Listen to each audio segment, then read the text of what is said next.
വേദഭാഗം വായിക്കാം. 34-ാം സങ്കീർത്തനം 7-ാമത്തെ വാക്യം എല്ലാവർക്കും അറിയാവുന്ന വാക്യമാണ്. 37-ാം സങ്കീർത്തനം 34-ാം സങ്കീർത്തനം 7-ാം വാക്യം.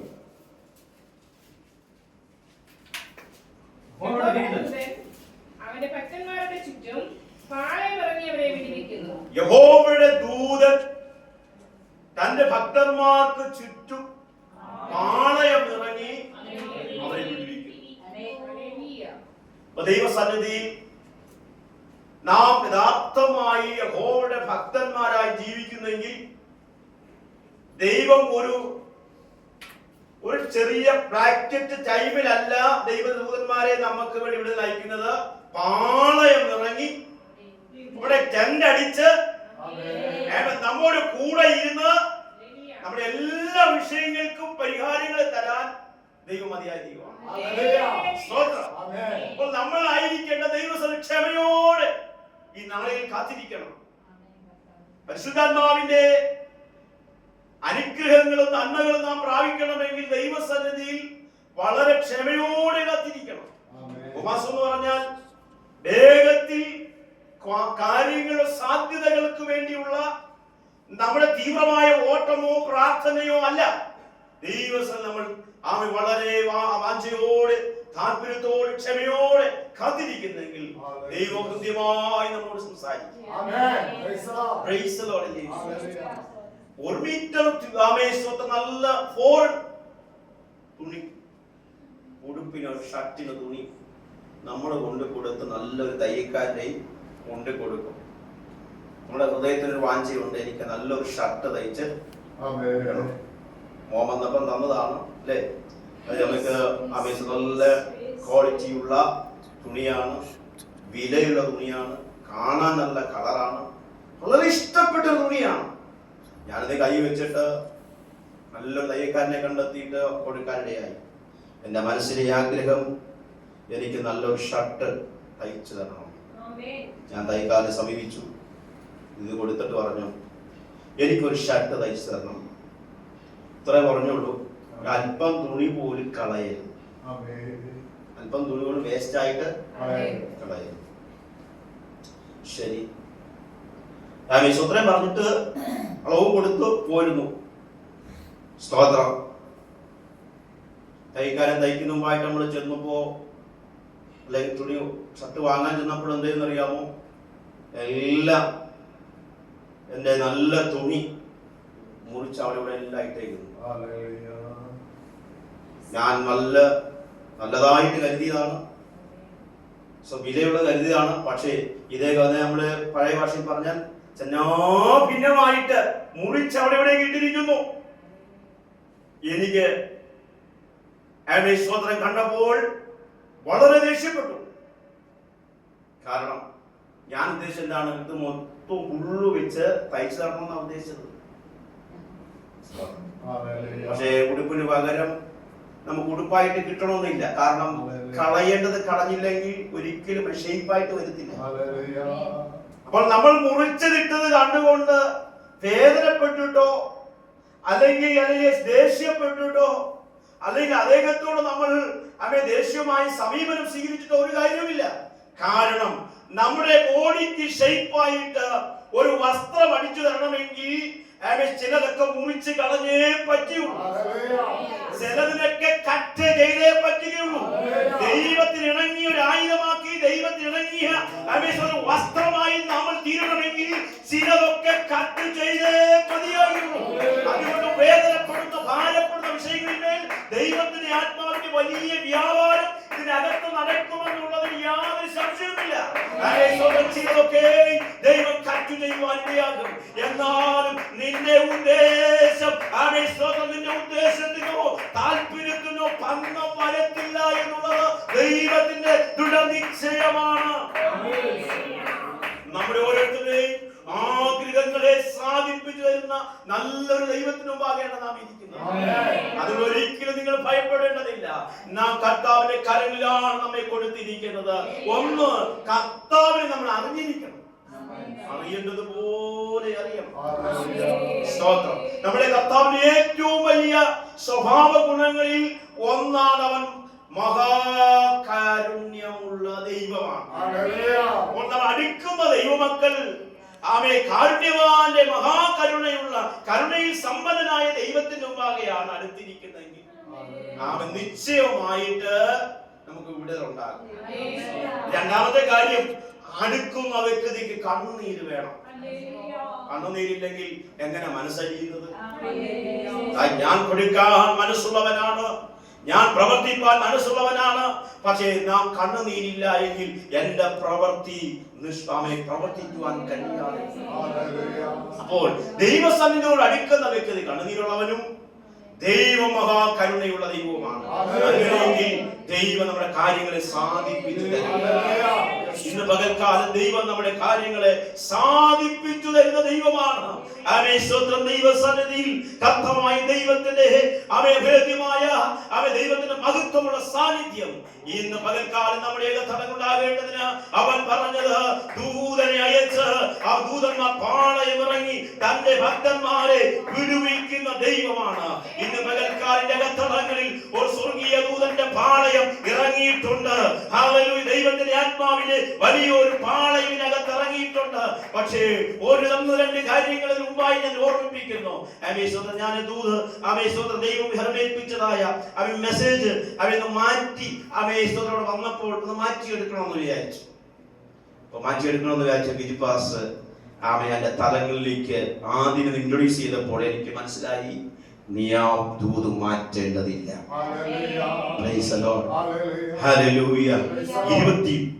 അത് ഇപ്രകാരമാണ്, ഒറ്റ വാക്ക് മാത്രമാണ്. ഞാനത് പലപ്പോഴും നാളുകൾ എന്നെ ഇങ്ങനെ അത് സ്വതന്ത്രം സംസാരിച്ചുകൊണ്ടിരിക്കുന്നത് കൊണ്ട് ദൈവാത്മാവ് വീണ്ടും എന്നെ ഓർമ്മിപ്പിച്ചത് സ്വതന്ത്രം ഒറ്റ വാക്കാണ്, കോവേലി. വെളിപ്പെട്ടു, യാക്കോബിന് കോവേലി വെളിപ്പെട്ടു. കോവേലി എന്ന് പറഞ്ഞാൽ ഇന്ന് പകൽക്കാലം ഭൂമിയും സ്വർഗവുമായി ബന്ധപ്പെടുത്തുന്ന ദൈവത്തിന്റെ കോവേലി. ഈ പ്രാർത്ഥനയും ഉപവാസവും നിന്നെ സ്വർഗത്തോളം ബന്ധിക്കുന്ന ഒരു കോവേലിയാണ്. കോവേലി ഇറങ്ങിയിട്ടുണ്ട്. എന്തിനാണെന്നറിയാമോ? ഒരു ദിവസം കൊണ്ട് നിനക്ക് കയറി പറ്റാനുള്ളതല്ല എന്ന് ദൈവസഭ പറയുന്നു. പടിപടിയായിട്ട് സ്വർഗവുമായിട്ട് ഒരു ബന്ധം സ്ഥാപിക്കുവാൻ ഒരു കോവേലിനകത്ത് ഇറങ്ങിയിട്ടുണ്ട്. അത് ഉപവസിക്കുന്ന എല്ലാ കൂടാരങ്ങളുടെ നടുവിലും ദൈവം ഒരു കോവേലി ഇറക്കിയിട്ടുണ്ട്. ദൈവ സന്നിധിയിൽ കോവേലിയുടെ ഒന്നാമത്തെ തലം ഇതിലെ ഈ കോവേലിയും സ്വർഗത്തിലെ ദൈവവുമായിട്ടൊരു ബന്ധം സ്ഥാപിച്ചെടുക്കണം. ബന്ധമില്ല എങ്കിൽ ഒന്നും സാധിക്കാൻ പറ്റുകയില്ല. നമുക്ക് ബന്ധമില്ലെങ്കിൽ ഒരു സ്തോത്രം ചെയ്ത് നമുക്ക് ഇവിടെ ഇരിക്കുന്ന ഈ സഭയിൽ വരുമ്പോൾ ദൈവവുമായിട്ട് നമുക്കൊരു ബന്ധമില്ലെങ്കിൽ ഒന്നും സ്ഥാപിക്കാൻ കഴിയും. ഏറ്റവും വലിയ ബന്ധങ്ങൾ നമ്മൾ സ്ഥാപിച്ചെടുക്കാൻ സൗണ്ട് റിലേഷൻഷിപ്പ്, നമുക്ക് വളരെ ആരോഗ്യപരമായ ബന്ധം സ്ഥാപിച്ചെടുക്കണം. അത് നമ്മുടെ കുടുംബങ്ങളിൽ പൈശാചിക ശക്തിയുടെ ആധിപത്യങ്ങൾ കൂടുതലായി സ്ഥാപിച്ചെടുക്കുന്നത് ബന്ധങ്ങളെ സ്ഥിതിരമാക്കും. കുടുംബങ്ങളിൽ ബന്ധങ്ങളെ സ്ഥിരമാക്കിയാൽ പിശാചിന്റെ ആധിപത്യം കയറാൻ വളരെ എളുപ്പമാണ്. ബന്ധങ്ങളെ സ്ഥിരമാക്കുക. സഭയ്ക്കകത്തായാലും ആത്മീയ ബന്ധങ്ങളെ ഉറച്ചു കളഞ്ഞാൽ പൈശാചിക മേഖലകളിലേക്ക് പ്രവേശിക്കാൻ ഏറ്റവും നല്ല ഒരു അവസരമാണ്. അതുകൊണ്ട് യഥാർത്ഥമായും ദൈവികമായിട്ടുള്ള ബന്ധം, അല്ലെങ്കിൽ ഭൂമിയിലായിരിക്കുന്ന മനുഷ്യനും സ്വർഗത്തിലായിരിക്കുന്ന ദൈവവും തമ്മിൽ ഒരു ബന്ധം സ്ഥാപിക്കുവാനാണ് കർത്താവായ ദൈവം ഒരു കോവേലിയായിട്ട് നമുക്ക് ഇറങ്ങി വന്നത്. ഇവിടെ കയറണമെങ്കിൽ ആദ്യം ഒരു ബന്ധം വേണം, അല്ലേ? കർത്താവുമായിട്ട് നല്ലൊരു ബന്ധം. കർത്താവായ യേശുവിനെ സ്വന്തം രക്ഷിതാവും കർത്താവുമായി സ്വീകരിച്ച് അവനെ രക്ഷകനും കർത്താവുമായി സ്വീകരിച്ച എല്ലാ വിഷയങ്ങൾക്കും അവൻ വിടുതൽ തരുവാൻ മതിയായ ദൈവമാണെന്ന് ഒരു ബന്ധം വേണം. ആ ബന്ധത്തിന്റെ അടിസ്ഥാനം അതായിരിക്കണം. ദൈവം അടിസ്ഥാനമുള്ളവരായി. ഒന്നാമത്തെ കാര്യം, ദൈവമേ കർത്താവുമായി രക്ഷകനായ യേശുവിനെ അടിസ്ഥാനമായി ബന്ധം സ്ഥാപിച്ചെങ്കിൽ മാത്രമേ ദൈവീയ വിടുതലിലേക്ക് നയിക്കുകയുള്ളൂ. അപ്പോൾ ഒന്നാമത്തെ സ്റ്റെപ്പ് എന്ന് പറയുന്നത് ദൈവവുമായി ബന്ധം സ്ഥാപിക്കുക. ലാസറിന്റെ ഭവനത്തിൽ 3 അംഗങ്ങളാണ്. ലാസർ, മറിയ, മാർത്ത, 3 പേരാണ്. പക്ഷെ ലാസറും മറിയയും മാർത്തയും രക്തബന്ധമുള്ളവരാണ്. രക്തബന്ധങ്ങളുണ്ട്. നമ്മുടെ ഭവനത്തിനകത്തും രക്തബന്ധങ്ങളുണ്ട്. അപ്പന്, അമ്മ, മകള്, അല്ലെ, പിന്നെ മരുമകള്, മരുമോൻ, ഇങ്ങനെയൊക്കെയുള്ള ബന്ധങ്ങളുടെ ഒരു കുടുംബമാണ് നമ്മുടെ കുടുംബങ്ങൾ. ഒന്നാമത് നമുക്ക് രക്തബന്ധം. രണ്ടാമത് ആ കുടുംബത്തിന്റെ പ്രത്യേകത അറിയാമോ? സ്നേഹബന്ധം. സ്തോത്രം. ഞാനുകളൊക്കെ ഈ സഭയിലൊക്കെ നിങ്ങളൊക്കെ വിസിറ്റിങ്ങിനൊക്കെ പോകുമ്പോൾ ഓരോ വീടുകളിൽ പോകുമ്പോഴൊക്കെ വീട്ടിൽ കയറി ഇരിക്കാറുണ്ട്. ഇരിക്കുമ്പോൾ പറയും ക്ലാസ്സിൽ കയറി ഇരിക്കുക. സ്തോത്രം. അപ്പോൾ ചായ ഇട്ട് തരുന്ന സഹോദരിമാരുണ്ട്. കാര്യങ്ങളൊക്കെ ഇങ്ങനെ പറഞ്ഞിരിക്കുമ്പോൾ തന്നെ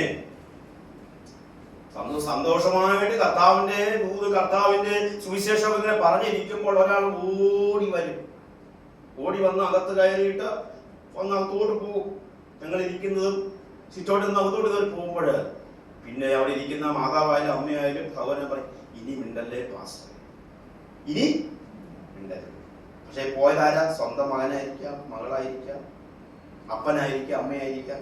ഇനി നമ്മൾക്ക് ഈ പറഞ്ഞൊന്നും സംസാരിക്കേണ്ട, പാസ്റ്റർ പെട്ടെന്ന് അങ്ങ് പ്രാർത്ഥിച്ചേ. കാരണം ബന്ധമില്ലായിട്ടാണോ? ബന്ധമുണ്ട്. മോന കയറിപ്പോയത് അല്ലെങ്കിൽ അപ്പന കയറിപ്പോയത് ബന്ധമുണ്ട്, പക്ഷെ അകത്തെന്തോ ഇല്ല, സ്നേഹബന്ധം. അപ്പൊ ബന്ധം ഉണ്ടായിട്ടും കാര്യമില്ല, സ്നേഹബന്ധം ഉണ്ടാകണം. ബന്ധത്തിനകത്തൊരു സ്നേഹം ഉണ്ടാകണം. നമ്മുടെ സഭയോടായാലും കർത്താവായ ദൈവത്തോടായാലും നമ്മുടെ സഹോദരങ്ങളോടായാലും മാതാപിതാക്കന്മാരോടായാലും കുഞ്ഞുങ്ങളോടായാലും നമുക്ക് ബന്ധത്തിനകത്ത് ഒരു സ്നേഹം ഉണ്ടാകണം. അപ്പൊ ആ സ്നേഹം ഉള്ളത് കൊണ്ടാണ് ലാസറിന് സുഖമില്ലാതെ കിടന്ന സമയം. അപ്പോ രക്തബന്ധമുണ്ട്, സ്നേഹബന്ധമുണ്ട്, പിന്നീട് ഒരു ആത്മബന്ധം. ഞാൻ യേശുവിനെ അറിഞ്ഞു, എനിക്ക് ഞാൻ ആരെ കാര്യം അറിയാം? ഞാൻ യേശു, ഞാൻ ജൗ. അപ്പൊ അങ്ങനെയുള്ള ബന്ധമല്ല. യേശുവുമായിട്ട് ബന്ധമുണ്ടെങ്കിൽ ഒരു വൈഡായിട്ടുള്ള സ്നേഹബന്ധം നമുക്കുണ്ടാകും. വിശാലമായ സ്നേഹം, എല്ലാവരുമായിട്ട് വിശാലമായ, ആരെയും എന്ത് ചിന്തിച്ചുകൊള്ളട്ടെ, നമ്മുടെ സ്നേഹം നിഷ്കളങ്കവും വിശാലവുമായിരിക്കും. ഇങ്ങനെ ലാസറിന് സുഖമില്ലാതെ കഴിഞ്ഞ ഒരു സ്നേഹമുണ്ട്, രക്തബന്ധമാണ്, സ്നേഹബന്ധമുണ്ട്. പിന്നെ രണ്ടാമത് സുഖമില്ലാതെ, മൂന്നാമത് ലാസറിന് സുഖമില്ലാതെ കിടന്നപ്പോൾ അവിടെ ഒരു ആത്മബന്ധം സ്ഥാപിച്ച ഒരു വ്യക്തിയുണ്ട്. അതാരെന്നറിയാം? മറ്റാരുമല്ല, വഴി കൂടെ ഇങ്ങനെ അവൻ കർത്താവിന്റെ അയ്യകാല ശുശ്രൂഷ വേളയിൽ സുഖമില്ലാതെ ക്ഷീണിച്ചും ഇച്ചിരി അല്പനേരം ഒന്ന് വിശ്രമിക്കുവാനായിട്ട് ചിലവഴിക്കുന്ന സ്ഥലം ലാസറിന്റെ ബഥാനിയിലെ ഭവനം. അവിടെ കയറി ദാഹമൊക്കെ തീർത്ത് ക്ഷേമങ്ങൾക്ക് അന്വേഷിച്ച് പോവുക പതിവായിരുന്നു. ഇങ്ങനെ പതിവായിരിക്കുമ്പോൾ യേശു കയറുമ്പോഴേ തന്നെ എന്ത് ചെയ്യും? സഹോദരിമാർ അകത്തോട്ട് അങ്ങ് പോകും. അപ്പോൾ പിന്നീടുള്ളത് ലാസറും യേശുവുമാണ്. ലാസറും യേശുവും മണിക്കൂറോളം സംസാരിക്കും. അപ്പോൾ ഇവർ അകത്തിരുന്ന് കേൾക്കുവായിരിക്കും, കേൾക്കാതിരിക്കും. പക്ഷെ ഇവർ ഒരു കാര്യം ബോധ്യമാണ്, ലാസറും യേശുവും വലിയ ആത്മബന്ധമുള്ള വ്യക്തിയാണ്. അതുകൊണ്ട് അവർക്കറിയാം, ഈ കാര്യം യേശുവിനോട് വിളിച്ചു പറഞ്ഞാൽ എന്റെ കാര്യത്തിന് ഒരു വിടുതലുണ്ടാകും. അങ്ങനെ എന്തെന്നറിയാമോ? നമുക്കുള്ള സ്വഭാവം പോലെ ലാസറിന് സുഖമില്ല വന്നപ്പോൾ നമ്മൾ ഉടനെ ഡയറി എടുത്തു. നമ്മളെ യേശുവിനെ വിളിക്കുന്ന മുമ്പോട്ട് എവിടെ വിളിക്കും? പ്രവാചകനോട് വിളിച്ച് ചോദിച്ചാൽ ഇപ്പോൾ കാര്യം മനസ്സിലാവും. യേശുവിനെ വിളിക്കുന്ന മുമ്പോട്ട് നമ്മളെ കാര്യം വിളിക്കും. ഉടനെ ലിസ്റ്റ് എടുക്കും. ലിസ്റ്റ് ഇരിക്കുമല്ലേ? 10-40 പ്രവാചകന്മാരെ ലിസ്റ്റ് ഇരിക്കുക. വിളിക്കടാ പ്രവാചകനെ. അങ്ങനെ വിളിക്കുക. വിളിച്ചോണ്ടെന്ന് പറയും, ഇതിന്റെ കാരണം എന്താണ് ഇപ്പൊ എനിക്ക് കണ്ടെത്താം. കാരണം അറിയാനും ലക്ഷണം അറിയാനും സാഹചര്യങ്ങൾ അറിയുവാനും അല്ല, കർത്താവിന്റെ സന്നിധി, ദൈവസന്നിധിയിൽ അവർ ദൈവത്തോട് വിളിച്ചു പറയുക, കർത്താവായ യേശുവിനോട് ആളയച്ച് പറയുകയാണ്, ലാസർ സുഖമില്ലാതെ കിടക്കുമ്പോൾ നമ്മൾ എന്തായാലും വിഷയം കർത്താവായ യേശുവിനോട് പറയണം. ഇങ്ങനെ അവര് ആ വിഷയങ്ങൾ കർത്താവായ യേശുവിനോട് അവർ പറയുകയും അവിടെ ഒരു ആത്മബന്ധം സ്ഥാപിച്ചെടുക്കുകയും ചെയ്തു. കർത്താവായ യേശുവോട് വരികയും അവിടുന്ന് സൗഖ്യം കൊടുക്കുകയൊക്കെ ചെയ്യും. ഞാൻ പറഞ്ഞില്ല, താല്പര്യം നമ്മുടെ സ്നേഹബന്ധമായാലും രക്തബന്ധമായാലും ആത്മബന്ധം കർത്താവുമായി സ്ഥാപിച്ചെടുത്ത അനന്തരമായി ദൈവകൃപയിൽ മുന്നേറിയെങ്കിൽ മാത്രമേ നമ്മൾ ദൈവത്തിന്റെ കോവേടി ഇറങ്ങുമ്പോൾ ആ കോവേടിയിലൂടെ കയറുവാൻ നമുക്ക് കഴിയുള്ളൂ. ഒന്നാമത് ക്രിസ്തുവുമായിട്ട് നല്ലൊരു ബന്ധം സ്ഥാപിച്ചെടുക്കുക. അതിനുവേണ്ടിയാണ് നമ്മൾ ഈ ഉപവാസം വയ്ക്കുന്നത്, അതിനുവേണ്ടി നമ്മൾ പ്രാർത്ഥന വയ്ക്കുന്നത്, അതിനുവേണ്ടി ദൈവസമയം വേർതിരിച്ചിരിക്കുന്നത്. അപ്പൊ ദൈവവുമായിട്ട് ഒരു ബന്ധം സ്ഥാപിക്കുമ്പോൾ നമ്മളിലൂടെ ഉരുവാകുന്ന ഒരു കാര്യമുണ്ട്. മുൻകാലങ്ങളിൽ നടന്നതുപോലെയല്ല, ഒരു വ്യത്യസ്തമായ തലങ്ങളിലേക്ക് എനിക്ക് എത്തപ്പെടേണ്ടതുണ്ട്. അടുത്ത സ്റ്റെപ്പ് എന്ന് പറയുന്നത് ഞാൻ യേശുവുമായിട്ട് ബന്ധം സ്ഥാപിച്ചെങ്കിൽ എനിക്ക് അത്യാവശ്യമായി യേശുവിനെ പോലെയാകേണ്ടത് ആവശ്യമാണ്. യേശുവിന്റെ സ്വഭാവം എന്നിലേക്ക് ഇറങ്ങേണ്ടത് ആവശ്യമാണ്. യേശുവുമായിട്ട് ഉത്തമമായ ഒരു ബന്ധം ഞാൻ സ്ഥാപിച്ചെടുക്കേണ്ടത് എന്റെ വിടുതലിന്റെ ആവശ്യകതയാണ്. എനിക്കൊരു വിടുതൽ ആവശ്യമെങ്കിൽ കർത്താവായ യേശുവിനോട് ഒരു ആത്മബന്ധം സ്ഥാപിച്ച് ഇരിക്കുന്ന സ്ഥലത്ത് നിന്നുകൊണ്ട് അപ്പാ പിതാവേ എന്നോട് കടന്നുപോകണമേ എന്ന് നിലവിളിച്ചാൽ ആ ബന്ധത്തെ ശിഥിലമാക്കുന്ന ഒരു ശക്തിക്കും കഴിയില്ല. യേശുവുമായി ബന്ധം സ്ഥാപിച്ചാൽ അവന് സാഹചര്യം വിഷയമല്ല, ജനക്കൂട്ടം വിഷയമല്ല, മുൻപിൽ വരുന്ന പ്രത്യാഘാതങ്ങൾ വിഷയമല്ല. യേശുവായിട്ട് എപ്പോഴും ബന്ധം ഇങ്ങനെ വ്യക്തിലമായി ഇങ്ങനെ വഴിയോരത്തിരിക്കുക. സ്തോത്രം. അകത്ത് എപ്പോഴും അവൻ കണ്ണ് കാണുകയില്ലെങ്കിലും അകത്തൊരു ചിന്തയുണ്ട്. ദാവീദപുത്രൻ എന്ന് ഏതെങ്കിലും ഒരു ദിവസം ഈ വഴിത്താരിലൂടെ കടന്നു പോകും. അന്ന് എന്റെ വിഷയങ്ങളെ കൈമാറണം. ഉപവാസത്തിന്റെ 10-ാം ദിവസവും യേശുവിന്റെ സാന്നിധ്യവും യേശുവിന്റെ വാക്കും കേട്ടിട്ട് ഇതുവരെയെങ്കിലും ദാവീദുപുത്ര എന്നോട് കരുണ തോന്നണമേ എന്ന് ഉള്ളം കൊണ്ട് നിലവിളിക്കുന്നെങ്കിൽ അവൻ പകല പ്രതിസന്ധികളെയും ദൂരീകരിച്ചുകൊണ്ട് നമ്മുടെ അടുക്കൽ വരുന്ന കർത്താവാണ്. അതെയാണോ? നാം ഇങ്ങനെ കടന്നു പോകുന്ന സന്ദർഭത്തിൽ സ്തോത്രം ചെയ്യുന്നു. സ്തോത്രം. ദാവീദുപുത്ര എന്നോട് കരുണ തോന്നണമേ. കണ്ണ് കണ്ടിട്ടല്ല, അകത്തെ കണ്ണ് പ്രകാശിച്ചിരിക്കുക. കാരണം സ്തോത്രം ചെയ്യുന്ന ഒരു ദൈവവിശ്വാസിയുടെ ഏറ്റവും പരമപ്രധാനമായ ഗുണങ്ങളിൽ ഒന്നാണ് സ്തോത്രം വൈകല്യങ്ങളെ പറഞ്ഞ് ദൈവിക കാര്യങ്ങൾക്ക് തടസ്സമുണ്ടാക്കിയാൽ ഒരിക്കലും വിടുതൽ പ്രാപിപ്പാൻ കഴിയയില്ല. വൈകല്യങ്ങളായി നമ്മൾക്കെല്ലാം വൈകല്യം പറയും. ചുമയുണ്ടെങ്കിൽ പറയും പനിയുണ്ടെന്ന് പറയും, പനിയുണ്ടെങ്കിൽ പറയും അല്ല പാസ്റ്റേ ചുമയും പനി തലവേദനയുണ്ടെന്ന് പറയും. ഇങ്ങനെ പറയുന്ന ഒരു അവസ്ഥാവിശേഷത്തിലേക്ക് നമ്മുടെ പ്രാർത്ഥനാ കൂട്ടങ്ങളൊക്കെ പോയിക്കൊണ്ടിരിക്കുക. എന്നാൽ രാമേ ഈ വ്യക്തമായി പറഞ്ഞത് എന്റെ കണ്ണ് കാണാൻ വയ്യെങ്കിലും എന്റെ ചെവി കേൾക്കാമല്ലോ. ആരവ എത്ര കടന്നു പോയിക്കൊള്ളട്ടെ, എത്ര വിഷയങ്ങൾ നിനക്കെതിരായി ഉയർന്നു വന്നുകൊള്ളട്ടെ, പ്രകൃതിയിലും അല്ലെങ്കിൽ സമൂഹത്തും നമുക്കെതിരായ ആരോപണങ്ങളോ ആരവങ്ങളോ ഉയർന്നോട്ടെ, സഭയ്ക്ക് വിരോധമായോ സഭയിലെ നേതൃത്വങ്ങൾ വിരോധമായോ ആരവങ്ങൾ ഉയർന്നുകൊള്ളട്ടെ. പക്ഷേ നിന്റെ ചെവി അതിനൊന്നും ശ്രദ്ധ കൊടുക്കാതെ ഇതിന്റെ നടുവിലൂടെ ദാവീദുപുത്രൻ സഞ്ചരിക്കുന്നുണ്ട്. അവന്റെ ശബ്ദം കേൾക്കുവാനും അവന്റെ വിടുതൽ കൊടുക്കുവാനുമാണ് ഞാൻ ഈ വഴിത്താരിൽ കാത്തിരിക്കുന്നത്. നമ്മുടെ ജീവിതയാത്രയുടെ പ്രയാണങ്ങളിൽ അനേകം കടന്നു പോകാം. എന്നാൽ എന്റെ വിഷയത്തിന് പരിഹാരം തരുന്ന ഒരുവൻ മാത്രമാണ്, അത് നസ്രയനായ യേശുവാണ്. ആരവങ്ങളും ജനസമൂഹം ഒക്കെ ഉയർന്നു വന്നേക്കാം. അത് നമ്മുടെ നമ്മുടെ ലീഡർഷിപ്പിനും സ്തോത്രം എതിരായിട്ടോ അല്ലെങ്കിൽ ലീഡിങ്ങിനെതിരായിട്ടോ ഒക്കെ വന്നുകൊള്ളാം. പക്ഷെ അതല്ല എന്റെ വിഷയം. എന്റെ വിഷയം യേശു ഒരു ദിവസം ഈ വഴിത്താരിലൂടെ കടന്നു പോകും. ഇങ്ങനെ വാഞ്ചയോടെ കാത്തിരിക്കുന്നതാണ് ദൈവവുമായിട്ടുള്ള ആത്മബന്ധം. അപ്പോൾ ഇവന് സ്തോത്രം കയ്യിൽ പിടിക്കാൻ സ്തോത്രം പേഴ്സ് നിറയെ പണമൊന്നുമില്ല. നമ്മുടെ പണം ഇരിക്കുക. പേഴ്സണൽ പണം കണ്ടുകൊണ്ടല്ല യേശു വന്നത്. യേശുവിനോട് അടുത്തതും എങ്ങനെയല്ല, എന്റെ കാഴ്ചക്ക് ഒരു വ്യത്യാസമുള്ള അത്രേ ഉള്ളൂ. എന്റെ കാഴ്ചയ്ക്ക് വ്യത്യാസം ഉണ്ടെങ്കിൽ എനിക്ക് നിന്നെ ഒന്ന് കാണണം. ഓ യേശുവിന് ഭിക്ഷക്കാരനൊന്നോ അല്ലെങ്കിൽ പണക്കാരനൊന്നോ ഒരു വേർതിരിവില്ല. പണം പേഴ്സ് പറഞ്ഞപ്പോ ഒരാൾ അവിടെ കയറി, പേഴ്സ് പറഞ്ഞപ്പോ അത്തിയുടെ മുകളിൽ കയറി. പേഴ്സ് എന്ന് പറയുമ്പോ ചില മുകളിൽ കയറി, പേഴ്സ് നിറയാത്തപ്പം താഴെ, പിന്നെ ഉപവാസം, പിന്നെ പ്രാർത്ഥന, പേഴ്സ് കായ്, ഇച്ചിരി പ്രാർത്ഥിച്ചേക്കാം, 7 ഇരുന്നേക്കാം, 21 ഇരുന്നേക്കാം, സ്തോത്രം. പേഴ്സ് നിറയുമ്പോൾ അത്തിയുടെ മുകളിൽ. യേശു പറഞ്ഞു നീങ്ങുക, നീങ്ങിറങ്ങുക, എല്ലാം നിരപ്പിച്ച് ഒരുപോലെ കൂടെ കൊണ്ടുപോകുന്ന ഒരുവരുണ്ടെങ്കിൽ യേശുവാണ്. ദൈവസന്നിധിയിൽ മുകളിൽ കയറിയവന്റെ പേഴ്സ് നിറഞ്ഞവന്റെയും പേഴ്സ് അവൻ നിറയാത്തവന്റെയും ഒരുപോലെ കണ്ടുകൊണ്ട് കർത്താവായ ദൈവത്തിന്റെ ഏകാല ശുശ്രൂഷകൾ ചെയ്തെടുത്തെങ്കിൽ തമ്പുരാന്റെ സാന്നിധ്യം ഇതിന്റെ ഏകത്തുണ്ട്.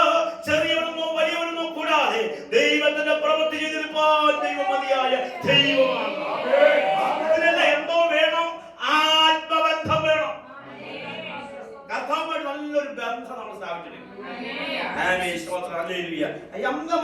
ബന്ധം സ്ഥാപിച്ചിരിക്കുന്നത് ഞാൻ എത്രമാത്രം ദശാംശവും തന്നത് ഒരു ബന്ധമായി, ഒരു ബന്ധം പക്ഷേ ഞാൻ എല്ലാ ആഴ്ച തുടർമാനമായി വരുന്നത് അതൊരു ബന്ധമായേ, അതൊരു ബന്ധമായേ. എല്ലാ കുടുംബം എല്ലാവരും ഒന്നും വരുത്തും, ഞങ്ങൾ കുടുംബമായിട്ട് വരുന്നു, അതൊരു ബന്ധമായേ. ഇതൊന്നുമല്ല, അതൊക്കെ നല്ലതാ. ദൈവസഭ വളരും, ദൈവദാസന് അവൻ പരിപാലിക്കണം, ശ്രേഷ്ഠമായി കരുതണം, ഇതൊക്കെ നല്ലതാ. പക്ഷേ ആത്മബന്ധമില്ല എങ്കിൽ, കർത്താവുമായി ബന്ധമില്ല എങ്കിൽ നിന്റെ പടക നിറയില്ല. നിന്റെ വീട്ടിൽ നിന്റെ വിഷയങ്ങൾക്ക് വിടുതൽ പ്രാപിക്കുവാൻ കഴിയില്ല. ദൈവമായിട്ട് കോവേടി നമ്മുടെ ജീവിതത്തിൽ ദൈവമായിട്ട് ബന്ധം വരുമ്പോഴാണ് ഞാൻ പറഞ്ഞതാണ് രണ്ടാമത്തെ തലങ്ങളിലേക്കാണ് മാനസാന്തരം. ദൈവമായിട്ടുള്ള ബന്ധം വന്നപ്പോഴത്തേക്ക് അതേ താഴെ ഇറങ്ങിയിട്ട് പറയാൻ ഞാൻ നിന്റെ വീട്ടിൽ പാർക്കേണ്ടതാണ്, നീ അബ്രഹാമിന്റെ സന്തതിയായാൽ ഭവനത്തിൽ രക്ഷ വന്നു എന്ന് പറഞ്ഞ് കർത്താവായ ദൈവം ഞാൻ നിന്റെ വീട്ടിൽ പാർക്കേണ്ടതാ. വീട്ടിൽ പാർക്കാൻ നമുക്കറിയാം, കർത്താവ് വീട്ടിൽ പാർക്കുന്നെങ്കിൽ നമ്മുടെ രൂപത്തിനും ഭാവത്തിനും സംസാരത്തിനും ഇടപാടിനും നോട്ടത്തിനും ഒക്കെ വ്യത്യാസം വരും. ആവശ്യമില്ല. ദൈവസന്നിധിയിൽ കർത്താവായി ദൈവം വന്നത് നമ്മെ കർത്താവിനോട് ചേർത്ത് കർത്താവിന്റെ വേലയെ തികച്ചെടുക്കുവാനാണ്. പറയുന്നത് അവൻ വിശുദ്ധരും നിഷ്കളങ്കരും കുറ്റമില്ലാത്തവരുമാകേണ്ടതിന് അവന്റെ മരണത്താൽ നമ്മെ നിരപ്പിച്ചു. കർത്താവിന്റെ ലക്ഷ്യം എന്ന് വെച്ചാൽ നമ്മൾ വിശുദ്ധരാകണം, നമ്മൾ കുറ്റമില്ലാത്തവരാകണം, നമ്മൾ നിഷ്കളങ്കരാകണം. ഇതൊക്കെ കർത്താവിന്റെ ലക്ഷ്യത്തിലുള്ള നിരപ്പിന്റെ കർത്താവും ദൈവവുമായി നാം മനുഷ്യരാണ് ദുഷ്പ്രവർത്തിക്കാരായ നമ്മെ, കഴിഞ്ഞ കാലങ്ങളിൽ ദോഷം ചെയ്ത നമ്മളെ, ആർക്കും വേണ്ടാത്തതായ നമ്മളെ നോക്കാത്ത നമ്മളോട് സംസാരിക്കുന്ന കർത്താവായ യേശുവിന്റെ സാന്നിധ്യം കൊണ്ട് നമ്മെ കർത്താവുമായി നിരപ്പിച്ച് ആക്കുന്നതിനുള്ള ഉദ്ദേശമേ ഉള്ളൂ, വിശുദ്ധനാകാൻ, അല്ലെ, കുറ്റമില്ലാത്തവരാകാനാ, നിഷ്കളങ്കരാകാനാ. ഇത് നമ്മൾ പാലിച്ചില്ലെങ്കിൽ പിന്നെ നമ്മൾ ആരായാലും ദൈവത്തിന് പ്രയോജനമില്ല. ദൈവസന്നിധിയിൽ കോവേടി ഒന്നാമത്തെ സ്റ്റെപ്പാണ് ഞാൻ പറഞ്ഞത്. രണ്ടാമത്തെ സ്റ്റെപ്പ് മാനസാന്തരം. ഈവൻ ജീവിതത്തിലേക്ക് കടന്നു വന്നപ്പോൾ എന്റെ ജീവിതത്തിൽ ഉണ്ടായിരുന്നത്, ഞാൻ എങ്ങനെ എന്റെ ജീവിതത്തിൽ കടന്നു വന്നത്, എന്റെ മാർഗങ്ങൾ അല്ലെങ്കിൽ എന്റെ ജീവിത മാർഗം, എന്റെ ഉപജീവന മാർഗത്തിന്റെ ശൈലികൾ ഒക്കെ അവൻ മാറ്റിയെടുത്തു. ദൈവത്തിന്റെ സന്നിധിയിലേക്ക് അവൻ അടുത്തു വന്നു, മനസ്സാന്തരപ്പെട്ടു, ദൈവകൃപയിലേക്ക് അടുത്തു വന്നു. ഇങ്ങനെ ഓരോന്നായി സ്റ്റെപ്പുകൾ കയറുകയാണ്. ഒന്ന് കർത്താവുമായിട്ട് ബന്ധം സ്ഥാപിച്ചത് ദൈവമൈതം അവൻ പ്രാർത്ഥനയിലും ആരാധനയിലും ദൈവകൃപയിലും മാനസാന്തരമുള്ള ദൈവകൃപയുള്ള ദൈവമക്കളായിട്ട് ഓരോ സ്റ്റെപ്പ് മുന്നോട്ട് വയ്ക്കുമ്പോൾ നിന്റെ ജീവിതത്തിൽ ഒരു വിശുദ്ധിയുടെ മണ്ഡലങ്ങളെ വെളിപ്പെടും. അവിടെ വിശുദ്ധി വെളിപ്പെടുമ്പോൾ പറയും, ഞാൻ അവനുമായിട്ട് അനുരൂപപ്പെടുവാനും അവന്റെ മരണത്തോടും പുനരുദ്ധാനത്തോടും ചേർന്ന് വസിക്കുവാനും ആഗ്രഹിക്കുന്നു. മരണത്തോടും പുനരുദ്ധാനത്തോടും ഒക്കെ നമ്മൾ അനുരൂപപ്പെടണം. ആമേൻ. സ്തോത്രം ചെയ്യുന്നു. ആമേൻ. യഹോവയുടെ സന്നിധിയിൽ നമ്മൾ എത്ര ബന്ധങ്ങൾ സ്ഥാപിച്ച്, ഞാൻ പറഞ്ഞൊരു കാര്യം, നമുക്ക് ഈ കോവിഡിൽ കൂടെ ഓടി കയറാനുള്ള ഒരു മാർഗം ഞാൻ പറയുന്നത്. നിങ്ങൾക്ക് എനിക്കറിയാം എല്ലായിടത്തും ഒന്നും ഇഷ്ടം, ഞാൻ ഇതിന് തലയല്ല നിന്നെ വാലാക്കും, അങ്ങനെയല്ല പാലല്ല നിന്നെ തലയാക്കും എന്നൊക്കെ വചനമുണ്ടല്ലേ. സ്തോത്രം. ഇതുകൂടെ പറഞ്ഞ് സ്തോത്രം, എനിക്കറിയാം ഇത് പറഞ്ഞാൽ ആരെങ്കിലും ഒരാളെങ്കിലും കൈയടിക്കാതിരിക്കട്ടെ എനിക്കറിയാം. പക്ഷേ എന്റെ സഭയിൽ പറഞ്ഞതുപോലെ അവൻ നിന്നെ വാലല്ല തലയാക്കും, മടിക്കാത്ത കൈയും. നിങ്ങൾ എന്തോ മനസ്സിലാക്കിയിട്ടാണ്, എന്തെങ്കിലും മനസ്സിലാക്കിയിട്ടാണ് പഠിച്ചത്. ഇവൾ ഇമാജിൻ ഉണ്ട്, ഇവൾക്ക് ഇമാജിൻ ഉണ്ട്. റൊമാൻറ്റിക് ഇത് പറയുമ്പോൾ അവർ ഇമാജിൻ ചെയ്യും, ഞാൻ എവിടെയോ തലയാകാൻ പോവുകയാണ്, എവിടെയോ. ഈ ഇമാജിനെ കൈയടിക്കുന്നത്, അല്ലാതെ എന്തോ സംഭവം ഒന്നും നമുക്ക് അറിയത്തില്ല, പക്ഷെ എവിടോ തലയാകും. ഒന്നെങ്കിൽ എന്റെ കൂട്ടത്തിലെ നടുവിൽ, അല്ലെങ്കിൽ എവിടെയോ എന്നെ തലയാക്കുമെന്നായി പറഞ്ഞെന്ന വെച്ചാണ് കൈയടിക്കുന്നത്. അല്ല, നിന്നെ വാലല്ല നിന്നെ തലയാക്കുമെന്ന് പറയുന്നത് വാല് മുറിക്കുമെന്നാണ്. വാല് മുറിച്ചിട്ട് ശിരസാക്കും. ശിരസാലാണ് കർത്താവായ യേശു. ആ ശിരസാകുമ്പോൾ ഇവിടിനകത്ത് എന്നെ ഇപ്പൊ ഇവിടെ അറിയാത്ത വിശ്വാസം അറിയുമായിരിക്കും, ഞാനും കൂടെ അറിയിട്ടില്ല, എന്നെ ആരും അറിയത്തില്ല. എന്നെ അറിയുന്നത് ഈ സാധനം ഉള്ളപ്പോഴാണ്. ഈ സാധനം ഉള്ള പറയും, എവിടെ ഒരു ദൈവദാസൻ, അങ്ങനെ ഒരു പാവപ്പെട്ട ദൈവദാസനാണ്, അല്ലെങ്കിൽ കർത്താവിന്റെ വില ചെയ്യുന്നവനാണ്. അമീശ്വരൻ എന്റെ ശിരസ് അന്നേരത്തെയും അവിടെ അമീശ്വരി ഞാൻ പോക്കറ്റിൽ കൊണ്ടുപോയാ ആരാന്ന് പോലും അറിയും. അപ്പൊ അവിടെ നിന്റെ ശിരസ് നീ അറിയപ്പെടാത്ത ജാതിയ യേശുവിനെ അറിയാത്തവരുടെയും നിന്നെ കർത്താവിന്റെ ശിരസാക്കും, ചെയ്യുന്നു, അഭിഷേകമുള്ളവനാക്കുന്നതിന്റെ അർത്ഥം. അപ്പൊ ദൈവസന്നിധിയിൽ ഒരു അഭിഷേകമുള്ള ദൈവവൈദ്യൻ ഉപവാസം കഴിയുമ്പോൾ, ഈ പ്രാർത്ഥന കഴിയുമ്പോൾ, ഈ കോവേടി ഇതിനകത്ത് വീണിട്ടുണ്ട്. ഈ കോവേടികൾ ഓടി കയറി വന്നൊക്കെ വേണം ഒന്ന് യേശു ആരാണെന്ന് അറിയണം. കോവേടിയുടെ പകുതി ചെല്ലുമ്പോൾ അയ്യോ യേശു ആരാ, ഞാൻ പോയിട്ട് വെക്കെന്ന് പറയാൻ നിന്റെ ഓട്ടം വെറുതെയായി പോകും, നിന്റെ വിശ്വാസം വെറുതെയായി പോകും, നിന്റെ ആത്മീയ ജീവിതം വെറുതെയായി പോകും. യേശുവിനെ വ്യക്തമായി അറിഞ്ഞ, യേശുവിന്റേതായ സ്വഭാവങ്ങളെ അറിഞ്ഞ, ജീവിതത്തിൽ പരിവർത്തനം വരുത്തി ഓടി കയറാൻ ശ്രമിക്കുന്ന ദൈവമക്കൾക്ക് ദൈവം അധികാരങ്ങളെ തരാൻ പോകുകയാണ്.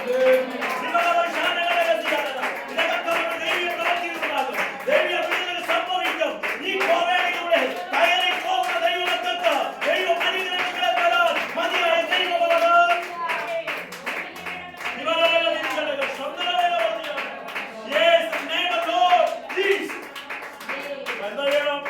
കോവേടിയിലൂടെ കയറാൻ തയ്യാറാകണം.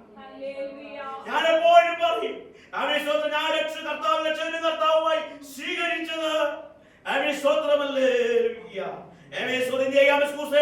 ഒരു യേശുവിനെ ഒരു ചെമ്പിച്ച മുടിയുള്ള യേശുവിനെ നിങ്ങൾ ഫിലിമുകളിൽ കണ്ടിട്ടുണ്ട്. യേശു ഒരിക്കൽ രാത്രി 2-3 മണി കഴിഞ്ഞപ്പോൾ എന്റെ വീട്ടിൽ വന്നു. ഞാൻ കസേര എടുത്തിട്ട് കൊടുത്തു, ആമയെ സ്വീകരിച്ചു, ഇരുത്തി.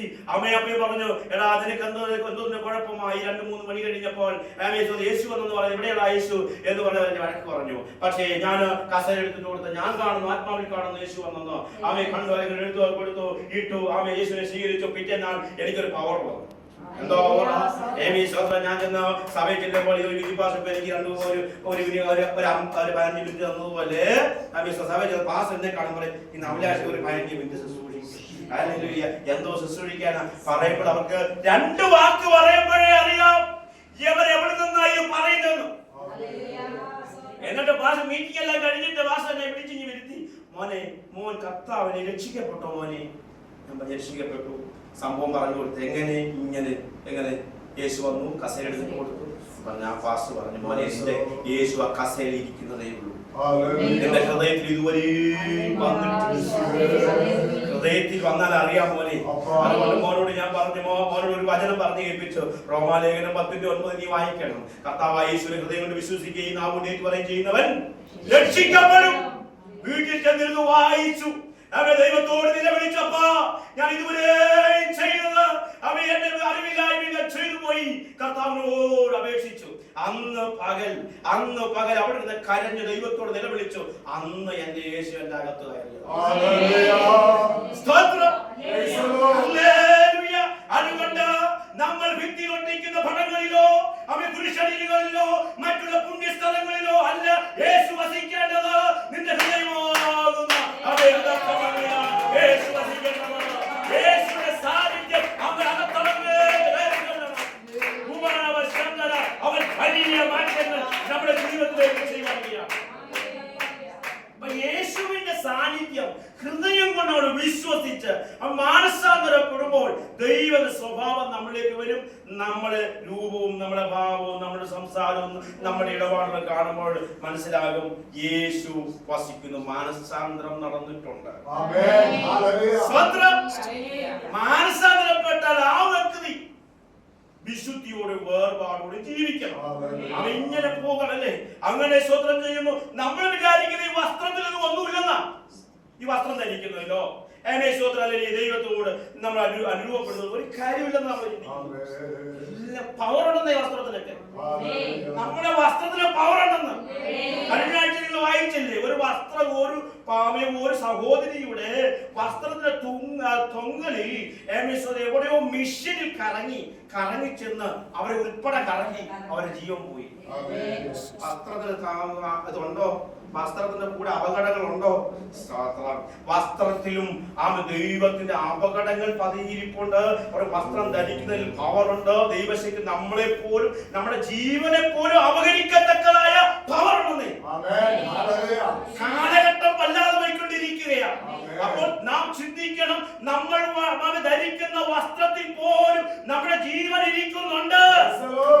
നിസ്സാരമായി നമ്മൾ കരുതുന്നെങ്കിലും ആ വസ്ത്രത്തിലൂടെ നിന്റെ ജീവനെ അപകരിക്കത്തക്കതായി പൈശാചിക മേഖലകളും മിഷണറികളും മിഷൻസുകളും ഉണ്ടെങ്കിൽ നമ്മുടെ ഈ പാവൻ വസ്ത്രത്തിൽ പോലും ദൈവത്തിന്റെ ശക്തി ആവരിച്ചിട്ടുണ്ട്. അതുപോലെ പൈശാചിക മേഖലകളുണ്ട്. നമ്മൾ വസ്ത്രം ധരിക്കുന്നതിന്റെ ശ്രദ്ധയും വിശുദ്ധിയും വേർപാടും ഒക്കെ നമ്മൾ പ്രാപിച്ച് ദൈവകരങ്ങളിലേക്കായിരിക്കണം. എന്ന വസ്ത്രത്തിലാണോ ശക്തി? അല്ല, ദൈവത്തിലാണ്, ദൈവത്തിന് ആത്മാവിലാണ്. ഇങ്ങനെ സ്തോത്രം ധരിച്ച് മുന്നോട്ട് പോകുന്ന ദൈവമക്കൾ വിശുദ്ധിയോട് വേർപാടും ജീവിച്ച് വസ്ത്രങ്ങൾ ധരിച്ച് വസ്ത്രം ധരിക്കുമ്പോൾ ലാസറിനെ ദൈവം ഉയർപ്പിച്ചതാണ്. മരണാവസ്ഥയിൽ നിന്ന് ഉയർപ്പിച്ചതാണ്. മരണത്തിന്റെ ഗഡിയിൽ നിന്നാണ് ലാസറിനെ ഉയർപ്പിച്ചത്. പക്ഷേ യേശു പറഞ്ഞതല്ലേ? യേശു പറഞ്ഞിട്ടല്ലേ പുറത്തു വന്നത്? നമ്മളെല്ലാവരും യേശു പറഞ്ഞിട്ടായി. ഈ ബന്ധുക്കൂസി വന്നവരെല്ലാം നല്ല അനുഗ്രഹിക്കപ്പെടെല്ലാം യേശു പറഞ്ഞിട്ടാണ്. യേശുവിനാലാണ് ഉയർത്തത്. പഴയ മനുഷ്യനെ കൊന്ന് അവൻ മരിച്ചത് കുഴിച്ചിട്ടത് യേശുവിനാലാണ്. പക്ഷേ നമ്മൾ അങ്ങനെ നിങ്ങൾ ലാസർ ആ കെട്ടോട് കൂടി പോയായിരുന്നെങ്കിൽ എത്രക്കാലം നമ്മളൊന്ന് ഭയക്കും. ഇങ്ങനെ സൗകര്യമായിട്ട് ഇങ്ങനെ കെട്ടിയിട്ട് ഇതെല്ലാം ഇങ്ങനെ പുതച്ച് നേരെ ഞാൻ യേശുവിന്റെ ശിഷ്യനാകുമ്പോൾ ഇങ്ങനെ പോയാൽ കഴിഞ്ഞ ആശാരിനെ തൊട്ട് ഉയർപ്പിച്ചു. ഭയങ്കര അനുഗ്രഹമായിരുന്നു, വിടുതലായിരുന്നു. പക്ഷെ നിന്നെ കാണുമ്പോഴോ വലിയൊരു ഭയം.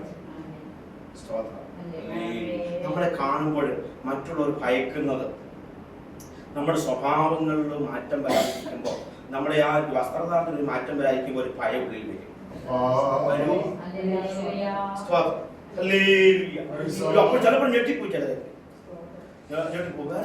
അവൻ ദൈവസന്നിധിയിൽ ആരാധിക്കപ്പെടുന്ന, ദൈവത്തോടൊപ്പം അവൻ ആത്മബന്ധം സ്ഥാപിച്ച് മാനസാന്തരപ്പെട്ട വിശുദ്ധി വേർപാട് പാലിച്ച് ദൈവമക്കളുടെ വസ്ത്രത്തിൽ ദൈവത്തിന്റെ സാന്നിധ്യം വ്യാപരിക്കണം.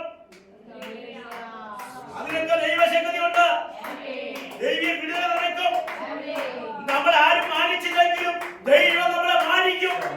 കാരണം ഇന്ന് പ്രഘോഷിക്കാൻ ആള് കുറഞ്ഞുകൊണ്ടിരിക്കുക. ഈ സത്യത്തിൻ്റെതായ അവൻ സത്യം ദേശത്ത് വിളമ്പുവാൻ, ദേശത്ത് ഇതിന് സാക്ഷിയായി തീരുവാൻ അവൻ അനേകം കുറഞ്ഞുകൊണ്ടിരിക്കുക. വിലയുണ്ട്, പ്രതിഫലമുണ്ട്. ദൈവം നമ്മെ സഹായിക്കും. ഞാൻ പറഞ്ഞത് അനുഷ്ഠാനപ്പെട്ട് കൂട്ടായ്മയല്ല, അങ്ങനെയുള്ള കൂട്ടായ്മയിലേക്ക് നാം വന്നെങ്കിൽ ഈ ഏരിയയിലേക്ക് നമ്മൾ കയറും. ഈ ഒത്തിരി കാര്യങ്ങൾ നമുക്ക് പറയാനുണ്ടെങ്കിലും ഞാൻ പറഞ്ഞ ആദ്യ ഒരു ആത്മബന്ധം കർത്താവുമായി സ്ഥാപിച്ച് നമ്മളെന്ത് ചെയ്യും? ഈ ഏണി എവിടെ വെച്ചിട്ട്, കോവേണി എവിടെ വെച്ചിരിക്കുന്നത്? ലൂസ് എന്ന രണ്ടാമത്തെ തലം ഒരു ആവേശോത്രം പരിശുദ്ധാത്മാവിനെ ഓർമ്മിപ്പിച്ചത്. ഒന്നാമത്തെ തലം അവനുമായി ഒരു ബന്ധം. ഭൂമിയുള്ള മനുഷ്യരും സ്വർഗ്ഗത്തിലെ ദൈവവുമായിട്ടൊരു ബന്ധമാണ് ഈ കോവേലി. രണ്ട്, ഈ കോവേലി ഇരിക്കുന്ന സ്ഥലത്തിന് സ്ഥിതിമാണ്. മാറിയിട്ടുണ്ടോ? പ്രിയ വിശ്വാസങ്ങളോ? അദ്ദേഹം ആദിമകാലങ്ങളിൽ അവർ ശുശ്രൂഷിച്ചപ്പോൾ അവർ 2-3 പേർ അവർ ഇരുന്ന് ആരാധിച്ച അനേക 2-3 സ്ഥലങ്ങൾ മാറി മാറി ആരാധിച്ച സ്ഥലമുണ്ട്. അന്നും ഞാനായി സെന്ററിലേക്ക് വന്നിട്ടില്ല. അദ്ദേഹത്തിൻ്റെതായ കൂടെ ആരാധനപ്പെട്ട് പോയിട്ടുണ്ട്. സ്വത്രം ചെയ്യുകയാ. എന്നാൽ ദേശത്ത് ദൈവം അനുഗ്രഹീതമായ ഒരു ആലയം തന്നുമായിട്ട് ദൈവത്തിന്റെ ആത്മ പറഞ്ഞു, ഇവിടെ നിരനിരയായി നാടുകൾ നട്ട് നല്ലൊരു വയല് ദൈവം തരുമെന്ന് പറഞ്ഞു. ദൈവം ആ ദേശത്ത് നല്ലൊരു വയല് കൊടുത്തു. ദൈവമക്കളെ, ദൈവ സന്നിധിയിൽ ദൈവത്തോട് ചേർന്ന് നാം ആരാധിക്കുന്നുവെങ്കിൽ ഈ ഇരിക്കുന്ന സ്ഥലത്ത് ദൈവം വിശാലത വരുത്തി. ദൈവം മാനിക്കുന്ന ദൈവമാണ്. ലൂസിയെ ബദലാക്കി തീർക്കുവാൻ ദൈവത്തിന് കഴിയും.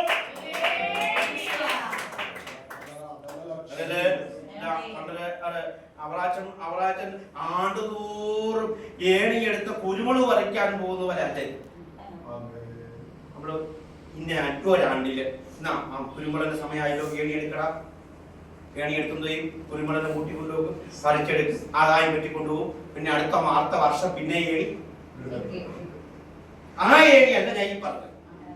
ദൈവവുമായിട്ട് നിരന്തരം ബന്ധപ്പെടുന്ന ഒരു ഏണിയാണ്. ആയതിന്റെ കുടുംബത്തിലാകാം, ആയതിന്റെ സഭയിലാകാം, ആയതിന്റെ വ്യക്തിപരമായ ജീവിതത്തിലാകാം. ഈ ഏണി ഉണ്ടെങ്കിൽ നിരന്തരം കയറുവാൻ, ദൈവത്തോട് ചേർന്നിരിപ്പാൻ. ഇതിന് ഇങ്ങേയറ്റം ഇരിക്കുന്നത് എന്റെ ഭവനത്തിലാണെങ്കിൽ, ഇതിന് ഇങ്ങേയറ്റം ഇരിക്കുന്നത് എന്റെ സഭയിലാണെങ്കിൽ, ഇത് ഇങ്ങേയറ്റം ഇരിക്കുന്നത് എന്റെ വ്യക്തിപരമായ ജീവിതത്തിലാണെങ്കിൽ നിനക്ക് ഒരു ഉയർച്ച ദൈവം തരും. നീ ഇരിക്കുന്ന സ്ഥലം ലൂസാണെങ്കിലും, നീ ഇരിക്കുന്ന സ്ഥലം ആരും മാനിക്കപ്പെടാത്ത സ്ഥലമാണെങ്കിലും, ആരും അംഗീകരിക്കപ്പെടാത്ത സ്ഥലമാണെങ്കിലും, നിന്നെ അംഗീകാരത്തിലേക്ക് വരുത്തുവാനും ഇത് മാനിക്കപ്പെടുന്ന സ്ഥലമാക്കുവാനും ദൈവത്തിന് കഴിയും. എത്ര ലൂസുകൾ മാറ്റിയാണ് നമ്മുടെ കർത്താവ്. എത്ര ലൂസിന്റെ അനുഭവങ്ങൾ മാറ്റി എഴുതിയ കർത്താവ്. ഒരിക്കലും അവൻ ഗുണപ്പെടുകയില്ലായിരുന്നു. ഒരിക്കലും നന്മ പ്രാപിക്കത്തില്ലെന്നും ഒരിക്കലും ഉയർച്ച പ്രാപിക്കത്തില്ലെന്നും നിനക്കൊരു പ്രതിഫലം ഉണ്ടാകത്തില്ലെന്നും വാദിച്ച മണ്ഡലങ്ങളിൽ ദൈവാത്മാവ് അതിന്റെ പ്രവൃത്തിയായിട്ട് നമ്മെ വിളിപ്പിക്കുന്ന ദൈവം ലൂസിനെ ബദലാക്കി തീർക്കുവാൻ എന്റെ ദൈവത്തിന് കഴിയും. ഇരിക്കുന്ന സ്ഥലം അവൻ വിശാലപ്പെടുമെന്നുള്ളത് യാതൊരു സംശയവുമില്ല. അപ്പോൾ ഈ കോവേണിയിലൂടെ നമുക്ക് കയറി പോകേണ്ടതുണ്ട്. നാം ഈ കോവേണിയിരിക്കുന്ന സ്ഥലം അനുഗ്രഹിക്കപ്പെടും. അതെത്ര പ്രതിസന്ധി നിറഞ്ഞ അനുഭവങ്ങളാണെങ്കിലും ദൈവം ഈ കോവേണി, ഈ പ്രാർത്ഥന നടുവിൽ കർത്താവായ ദൈവം കോവേണി ഇറങ്ങിയിട്ടുണ്ടെങ്കിൽ ഈ കോവേണിയിലൂടെ നാം പ്രാർത്ഥിക്കുന്ന അപേക്ഷകൾ, നാം യാചിക്കുന്ന യാചനകൾ സർവശക്തനായ ദൈവം കേട്ട് ഉത്തരവറുന്ന ഒരു ദൈവത്തെയാണ് നാം സേവിക്കുന്നത്. രണ്ടാമത്തെ തലം, ഇരിക്കുന്ന സ്ഥലം അനുഗ്രഹിക്കപ്പെടും. ആരിയ്ക്കുന്ന സ്ഥലമാണെന്ന് അറിയാമോ? യേശുവുമായിട്ട് ആത്മബന്ധമുള്ള വ്യക്തി, മാനസാന്തരമുള്ള വ്യക്തി, വിശുദ്ധിയിൽ വേർപാട് പാലിക്കുന്ന വ്യക്തി, സ്നാനപ്പെട്ട ദൈവത്തിന്റെ കൽപ്പനയിൽ ജീവിക്കുന്ന വ്യക്തി, കൂട്ടായ്മയുള്ള വ്യക്തി. ഇവർ ഇരിക്കുന്ന സ്ഥലത്ത് വിശാലത. അത് കുടുംബത്തിനകത്താകാം. ഈ ക്വാളിറ്റിയിലൂടെ ദൈവസഭ മുന്നോട്ട് പോകുന്നുവെങ്കിൽ ദൈവത്തിന്റെ ആത്മാവ് സാഹചര്യങ്ങൾക്ക് വിശാലത വരുത്തി ദൈവം മാനിക്കുന്ന ദൈവമാണെന്ന് ഇടവകക്കാട് ദേവി ആലോചനകളെ കൈമാറുകയാണ്. ഈ സമയം വലിയൊരു വിശാലതയുണ്ട്. കളയാൻ ശ്രമിക്കുമ്പോൾ അവിടെ ദൈവത്തിൻ്റെതായ കോവേണി ഇതിനകത്തുള്ളിടത്തോളം കാലം നിനക്ക് മറ്റാരും ബന്ധമില്ലെങ്കിലും ദൈവത്തോട് ഭേദമായ ബന്ധമുണ്ടെങ്കിൽ ദൈവം പാലിക്കുന്ന ദൈവമാണ്. ഹല്ലേലൂയ.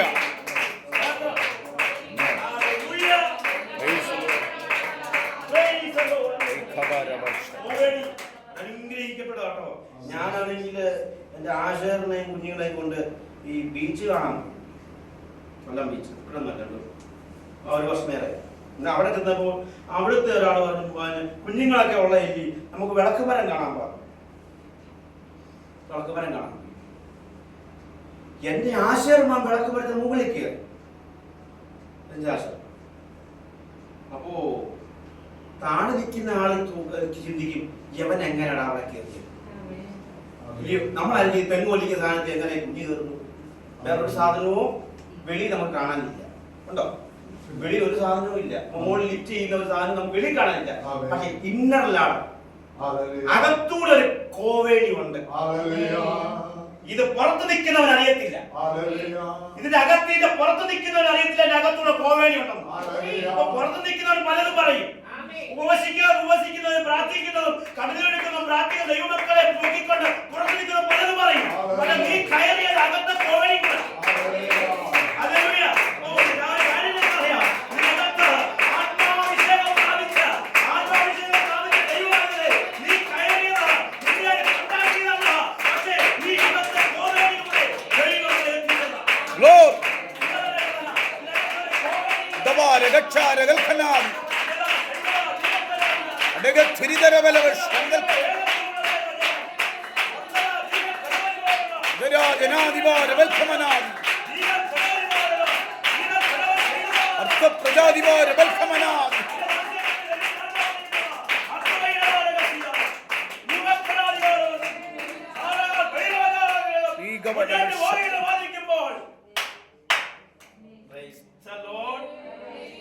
വലിയ വാഹനത്തിന്റെ കാറിന്റെ നമ്മൾ വിചാരിക്കുന്നത് കാറിൽ വീല് കൊണ്ടാണല്ലോ കാറ് പോകുന്നത്. പെട്രോൾ പിന്നീടുള്ള ഇതാണ്. പെട്രോൾ ഇല്ലെങ്കിലും കാറ് പോകും. സ്വന്തം പരിധി ഉണ്ടെന്നേ ഉള്ളൂ. പക്ഷെ പെട്രോൾ ഇല്ലെങ്കിലും കാറ് പോകും. സ്തോത്രം ചെയ്യുന്നു. വീലിന്റെ വീലിന്റെ അകത്തൊരു കമ്പി വലയമുണ്ട്. അതെന്താ പറയുക? ഡ്രം. എന്തെങ്കിലും ഒരു ചെറിയ വിഷയങ്ങൾ വന്നാലും കാറ്റ് അതിൽ കുറവില്ലെങ്കിൽ സ്തോത്രം അതിന്റെ വേഗത വർദ്ധിക്കും. ഇതുപോലൊരു വെളിപ്പാട് ദൈവാത്മാവ് കാണിക്കുന്നു ഈ നാളുകളിൽ. അകത്ത് എന്ന് പറഞ്ഞാൽ അകത്ത് വീലിന്റെ വീൽക്കപ്പ് അല്പമായി പ്രയാസ അതിൽ ശോഷണങ്ങൾ ഉണ്ടെങ്കിലും കാറ്റതിൽ നിറഞ്ഞിരിക്കുന്നിടത്തോളം കാലം അത് കൊടുവാൻ അനുവദിക്കില്ല.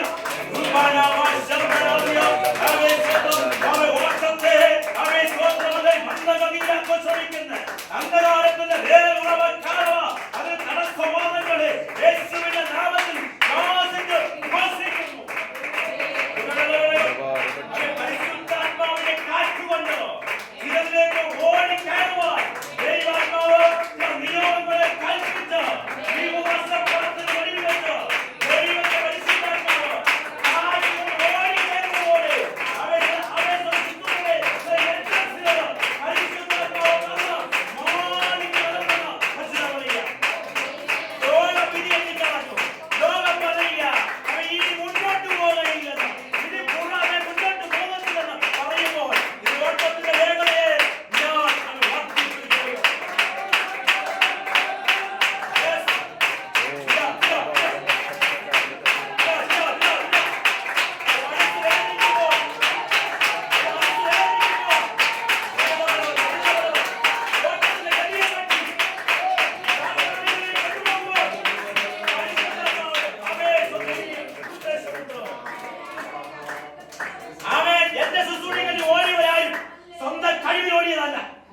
സ്വന്തം സാമർത്ഥ്യം ഓടിയതല്ല. പക്ഷേ ഫിലിപ്പോസ് പറഞ്ഞു, നീ ഗലദേശത്തേക്ക് പോകാൻ എത്യോപ്യയിലെ നിർജ്ജനമായ പ്രദേശത്തേക്ക് പോകുവാൻ. ഒന്നും കണ്ടിട്ടല്ല. ഫിലിപ്പോസ് ഓടുവാൻ തയ്യാറായി. ഫിലിപ്പോസിനെ കൊണ്ട് വലിയൊരു ശുശ്രൂഷ ഈ നാളുകളിൽ ചിലർക്ക് വേണ്ടി ഓടുവാൻ തക്കവണ്ണം ദൈവാത്മാവ് ചില പദ്ധതി ഒരുക്കിയിട്ടുണ്ട്. എന്നാൽ അതിന് വിരോധമായി തടയിട്ട് പോരാടുന്ന അന്ധകാര വ്യാപാരങ്ങൾ വട്ടത്തെ തടയാൻ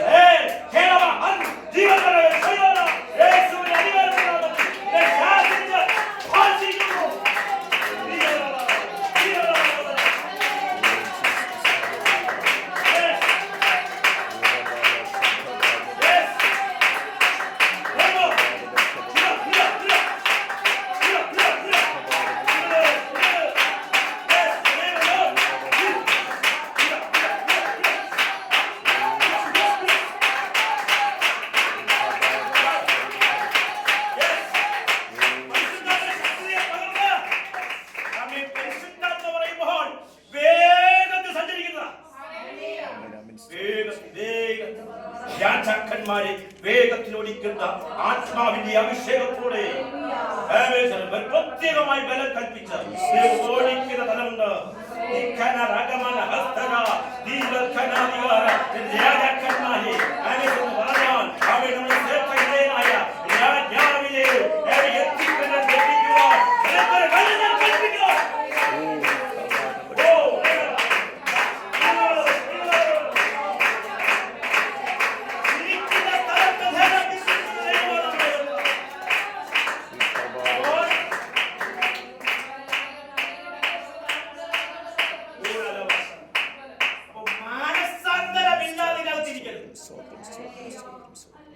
സ്തോത്രം. ദൈവവുമായിട്ട് ആത്മബന്ധം സ്ഥാപിക്കാതിനകത്തിരിക്കരുത്. സ്നാനപ്പെട്ട വിശുദ്ധി നമ്മളെ കാത്തു സൂക്ഷിച്ച് ദൈവത്തോട് ചേർന്ന് വസിച്ചാൽ ആമേൻ, ഈ വചനം നിന്നെ അനുഗ്രഹത്തിലേക്ക് എത്തിക്കും. ഈ വചനം ഇരിക്കുന്നിടത്ത് നമുക്ക് പ്രത്യേകമായി പൊസിഷൻ തരും. ഈ വചനം ഇരിക്കുന്നിടത്ത് എല്ലാവരും ഇരിക്കുകയല്ല. അപ്പൊ ഓശിക്കാൻ എല്ലാവരും ഇല്ലെന്ന് ഭാരപ്പെടേണ്ട ആവശ്യമില്ല. പക്ഷേ ദൈവം നമ്മെ ഈ വചനം ഇരിക്കുന്നിടത്ത് സ്തോത്രം, ഞാൻ കഴിച്ചുകൊണ്ടിരിക്കുന്ന വേസ്റ്റ് പാത്രങ്ങളെല്ലാം വെച്ചിട്ട് ഈ വചനന്റെ നടുവിൽ ഇരിക്കുകയില്ല. ഞാൻ നിന്നെ ഇരുത്തേണ്ട സ്ഥലത്ത് ഇരുത്തും. ഞാൻ നിനക്ക് തരേണ്ട പദവികളെ തരും. ഞാൻ നിനക്ക് തരേണ്ട ഉയർച്ചകളെ തരും. അതിനാൽ ഞാൻ എന്റെ നടുവിൽ എന്റെ കോവേടി ഇറക്കിയിരിക്കും.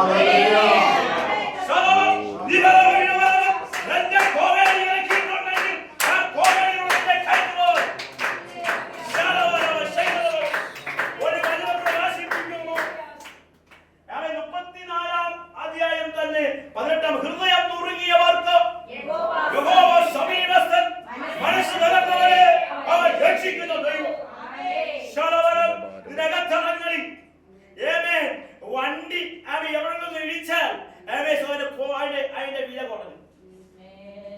വണ്ടി ഇടിച്ചാൽ മൂല്യം 1 ലക്ഷത്തിന് മേടിക്കുകയാണെങ്കിൽ 80,000 രൂപ. ഇലക്ട്രിക് സാധനമാണെങ്കിൽ നമ്മുടെ ഇലക്ട്രിക് സാധനങ്ങളായ മിക്സിയോ ഗ്രൈൻഡറോ അത് മറ്റേതും ആകട്ടെ, അതിന് എന്തെങ്കിലും കരിഞ്ഞു പോയാൽ അതിന്റെ യഥാർത്ഥ വിലയിൽ നിന്ന് അല്പം താഴും. നന്നാക്കി എടുക്കാം. സ്തോത്രം. എന്നാലും അതിനെ നന്നാക്കി എടുക്കാം. പക്ഷേ നിന്റെ ഹൃദയം തകർന്നു പോയാൽ തിരിഞ്ഞു നോക്കിയേ. നിന്റെ ഹൃദയം തകർന്നാൽ നിന്നെ തിരിഞ്ഞു നോക്കിയേ. സ്തോത്രം. തിരിഞ്ഞു നോക്കുന്ന ഒരുവൻ മാത്രമേ ഉള്ളൂ. അവന് മാത്രം മതി ഹൃദയ തകർച്ചയുള്ളവരെ. അവന് മാത്രം മതി വേദനയുള്ളവരെ.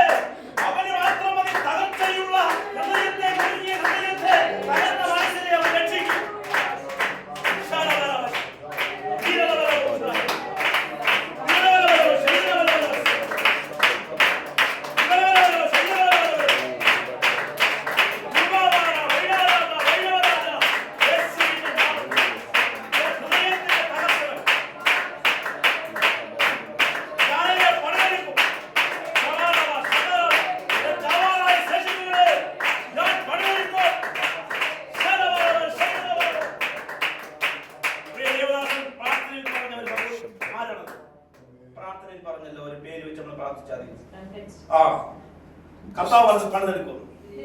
ഹൃദയത്തിന്റെ തകർച്ച വന്നാൽ മനുഷ്യർക്ക് വേണ്ട. വേണോ? വേണ്ട. സ്വത്രം. ഹൃദയത്തിന് തകർച്ച വന്നാൽ ഒരുവനും വേണ്ടാതിരിക്കുമ്പോൾ കർത്താവ് പറയുന്നു, ഞാൻ നിന്നെ ചേർത്തുകൊള്ളും.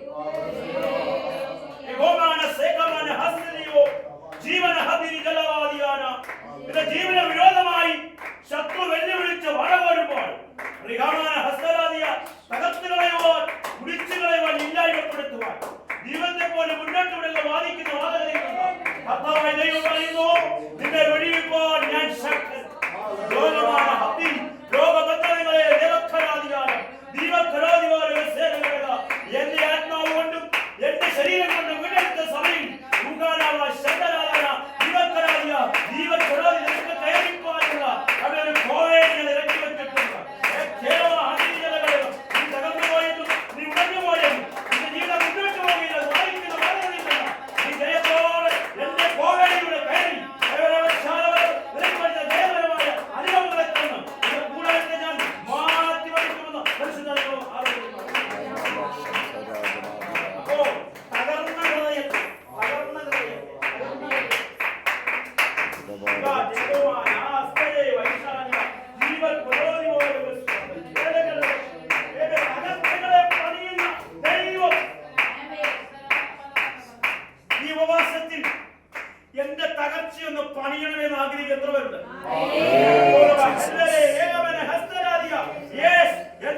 മോശയെ പണിയാൻ സ്വർഗ്ഗത്തിലെ ദൈവം ഏതെങ്കിലും മനുഷ്യരുണ്ടോ?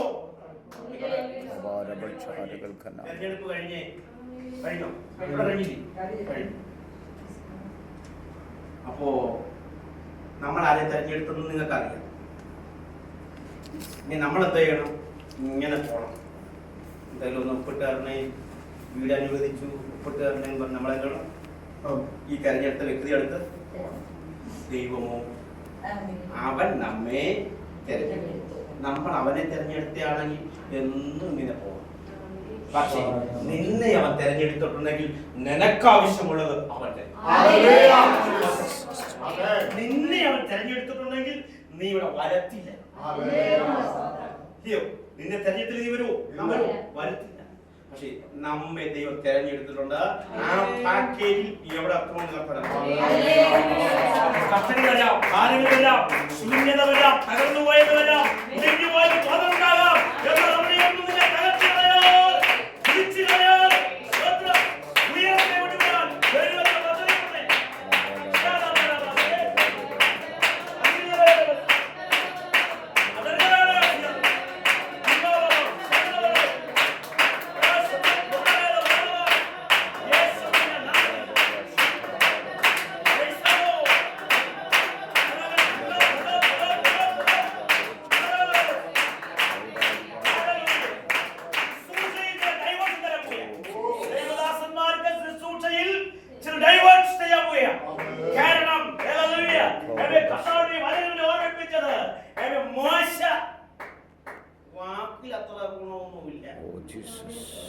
മോശമായിട്ട് പറയുകയും ചെയ്തിട്ടുണ്ട്.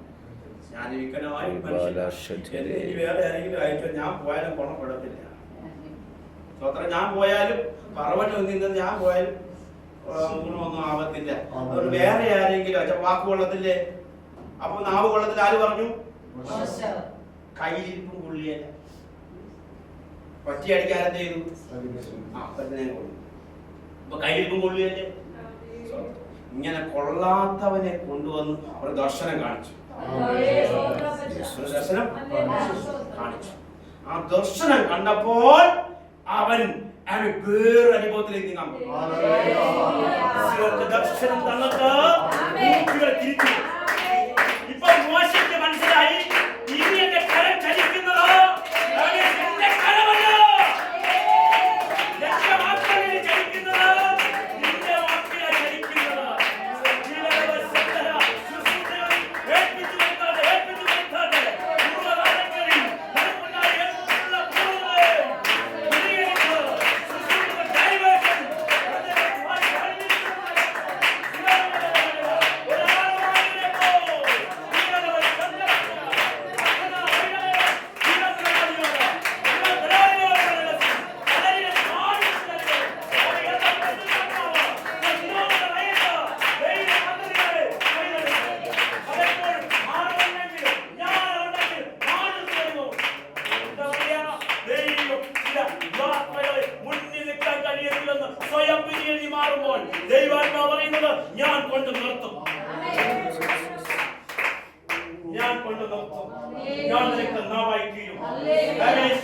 എന്റെ കരം നിനക്ക് വേണ്ടി ചലിക്കും, എന്റെ നാവ് നിനക്ക് വേണ്ടി ചലിക്കും. എന്റെ കരം നിനക്ക് വേണ്ടി ചലിച്ച് ദൈവത്തെ പ്രവൃത്തി ചെയ്തെടുക്കുമെന്ന് പരിശുദ്ധാത്മാവ് ആലോചന കൈമാറുകയാണ്.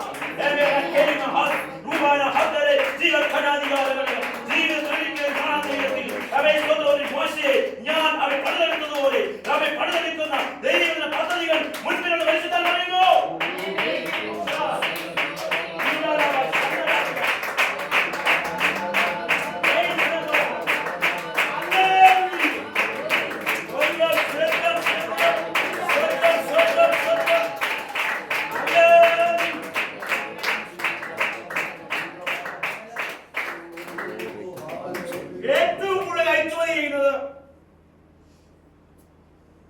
ഏറ്റവും കൂടുതൽ കയറ്റുമതി ചെയ്യുന്നത് മത്തങ്ങയും മാങ്ങയും ഒന്നുമല്ല. മാങ്ങ, മത്തങ്ങ, കാച്ചിൽ, ചേമ്പ് ഇതൊന്നുമല്ല. ഏറ്റവും കൂടുതൽ കയറ്റുമതി ചെയ്യുന്നത് സുഗന്ധ വ്യഞ്ജനങ്ങൾ. കായ്ക്കാൻ എളുപ്പം, കായ്ക്കാൻ എളുപ്പം. സ്വതം നല്ല സുഗന്ധമാണ്. ഇച്ചിരി ഉള്ളെങ്കിലും നല്ല മണം. നമ്മൾ ഇച്ചിരി ഉള്ളെങ്കിലും നമ്മുടെ ജീവിതം ഇച്ചിരി ഉള്ളെങ്കിലും സുഗന്ധമുള്ളതായിരിക്കും. ശരി ചൂടൊക്കെ വേണം ആരാധിക്കാൻ. അവിടെ നിങ്ങൾ എന്ത് ചെയ്യും? പിന്നെ ഭാഷമാരുടെ കാണിച്ചില്ല. നല്ലോണം ആരാധിക്കുന്ന പയ്യനാക്കാൻ ഗൾഫിൽ പോയി. നല്ല ആരാധിക്കുന്ന ഒരു മകളായിരുന്നു. അവളെ ഓസ്ട്രേലിയയിൽ പോയി. ആരാധിക്കാൻ പോകും. ഭാഗ്യമാണ്.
പശ്ചാത്തലമോ നമ്മുടെ പശ്ചാത്തലമോ അതൊന്നും വിഷയമല്ല കേട്ടോ.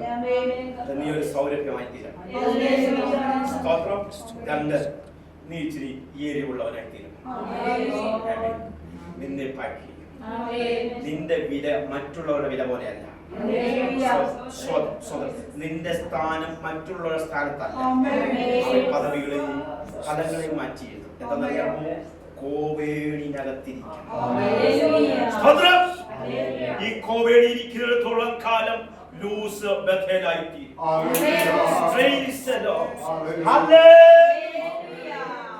തന്റെ മൂന്നാമത്തെ തലം സ്തോത്രം. ഈ കോവേണി ഇറങ്ങി അവൻ കോവേണി ഇരുന്നാൽ അങ്ങനെ ഇരിക്കുകയല്ല, ഇറങ്ങുകയും കയറുകയും ചെയ്യും. ചില വർഷം കൊണ്ട് കോവേണി വളർന്നു വെച്ചിട്ടുണ്ട്. ഒരു ഇറക്കവും ഇല്ല, ഒരു കയറ്റവും.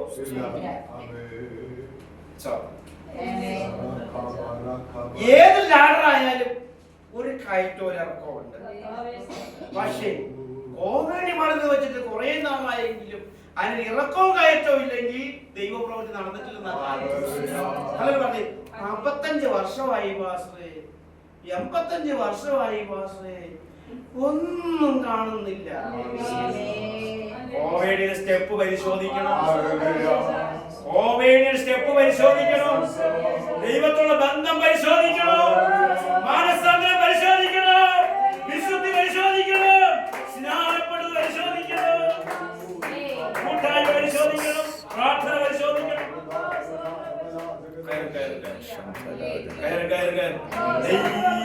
കോവേലി വെച്ചെങ്കിൽ അതൊരു ഒരു 1 വേ മാത്രമല്ല, 2 വേ. കയറുകയും ഇറങ്ങുകയും. മൂന്നാമത്തെ ഭാഗം നിന്നെ ഒന്നാമത്തെ തലം അത് സ്വർഗത്തിൽ ഭൂമിയിൽ നിന്ന് സ്വർഗത്തിലേക്ക് ബന്ധം തരുന്നതാണ്. രണ്ടാമത്തെ ഭാഗം അത് ഇരിക്കുന്ന സ്ഥലം വിശാലപ്പെടുത്തും. മൂന്നാമത്തെ തലം അത് കയറുകയും ഇറങ്ങുകയും ചെയ്യും. നമ്മുടെ പ്രാർത്ഥന കയറിയും വേണം, ഇറങ്ങിയും വേണം. അല്ലയോ? പിന്നെ ചില പ്രാർത്ഥന ചിലത് കൊണ്ടുപോകാൻ വലിയ ബുദ്ധിമുട്ടാണ്. അതിന് ദൂരൻ വരെ സഹായത്തിനുണ്ട്. നമ്മുടെ പ്രാർത്ഥന ന്യായാധിപന്മാരുടെ പുസ്തകം 13-ാം 24-ാം വാക്യം വായിച്ച ന്യായാധിപന്മാരുടെ പുസ്തകം 13:24.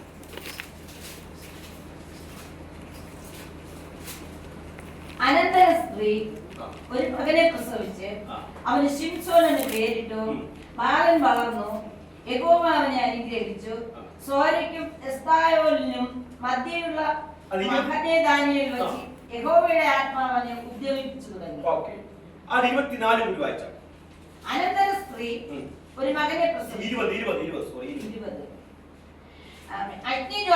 അഗ്നിജ്വാല യാഗപീഠത്തിന്മേൽ നിന്ന് ആകാശത്തിലേക്ക് പൊങ്ങിയപ്പോൾ യഹോവയുടെ ദൂതൻ യാഗപീഠത്തിന്റെ ജ്വാലയോടുകൂടെ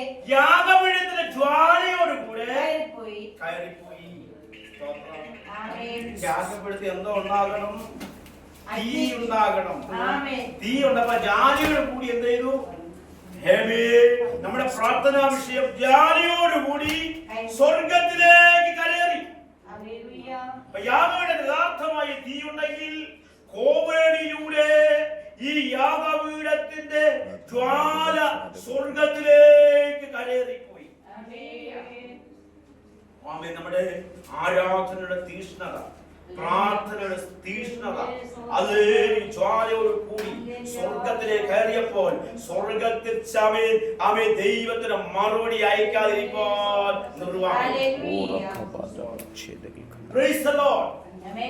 പ്രാർത്ഥനയാണ് നമ്മെ ഒരു വലിയ സ്വർഗത്തിലേക്ക് കയറാൻ അങ്ങേറ്റത്തെ പറയുന്നത് അമേ സ്വത്രം ദൈവത്തിന്റെ ആത്മാവ് പറഞ്ഞാൽ പറഞ്ഞത് ദൈവത്തിന്റെ ആലോചന കൈമാറുന്നത് എസ്തേർ തന്റെ കിരീടം നിലനിർത്തിയത് പ്രാർത്ഥനയിലൂടെ. പ്രാർത്ഥനയും ഉപവാസവും എസ്തേറിന്റെ ജീവിതം ഉള്ളത് കൊണ്ട് കിരീടം തെറിച്ചു പോയില്ല. സൗന്ദര്യവും സാമർഥ്യവും അവ എസ്തേറിന്റെ ആദ്യത്തെ ക്വാളിറ്റി ആയിരുന്നെങ്കിൽ പിന്നീട് യഹൂദന്മാരെ നശിപ്പിക്കുവാൻ വേണ്ടി പദ്ധതി പറഞ്ഞപ്പോൾ അവൾ ദൃഢനിശ്ചയം ചെയ്തു. ഉപവാസവും പ്രാർത്ഥനയും മുഖാന്തരം കിരീടം മെടഞ്ഞെടുത്തു. ഭൂമിക്ക് വിരോധമായി വാസിക്കുന്ന വാസത്തിന് വിരോധമായി ശത്രു വാഴ വരുമ്പോൾ ദൈവത്തിനകത്ത് പറയുന്നത് ആമേ ഒരു എസ്തേറിനെ പോലെ പ്രകാശിക്കുന്ന അനുഭവത്തിലേക്ക് പ്രാർത്ഥനയിലൂടെ ഒരു കിരീടം മെടഞ്ഞുകൊണ്ട അധികാരമിരിക്കുന്ന വ്യക്തിയെ ശത്രുവിന് ഒന്നും ചെയ്യാൻ പറ്റുകയില്ല. വെളിച്ചം പ്രകാശിക്കുമ്പോൾ ഇരുളിന് ജയിക്കാൻ പറ്റുകയില്ല. അധികാരങ്ങൾ അവരുടെ ദൃഷ്ടിയിൽ ഉണ്ടെങ്കിലും ജയിക്കാൻ പറ്റിയല്ല. കാരണം പ്രകാശം ഇരിക്കുകയാണ്. അതുപോലെ ഒരു അധികാരം ദൈവമാ അവയെ സ്വതന്ത്രിദാസിന്മേലും ആ കുടുംബത്തിന്മേലും ഉണ്ടെന്ന് പരിശുദ്ധ ആലോചനയായി മാറുകയാണ്. ഈ നാളുകളിൽ ഉപവസിക്കുന്നതും പ്രാർത്ഥിക്കുന്നതും കിരീടത്തെ മെടഞ്ഞെടുക്കുന്നതാണ്. അങ്ങനെ ഭൂത അവയെ കുലം അവയെ സ്വതം മുടിഞ്ഞു പോകാതെ ദൈവം നിലനിർത്താനിടയായി. ചില നഷ്ടങ്ങൾ അതിനകത്ത് ഉണ്ടായിട്ടുണ്ട്. നമുക്കെല്ലാം അറിയാം. പരിശുദ്ധാത്മാവ് ഓർമ്മപ്പെടുത്തി പറയുന്നു ചില നഷ്ടങ്ങൾ ഉണ്ടായിട്ടുണ്ട്. ആ നഷ്ടങ്ങൾ ആഗമത്തിൽ ഉണ്ടായതാണ്. പ്രാർത്ഥിച്ചു കൊള്ളണം, കിരീടം അടഞ്ഞോളണം. പ്രാർത്ഥന ഉപവാസവും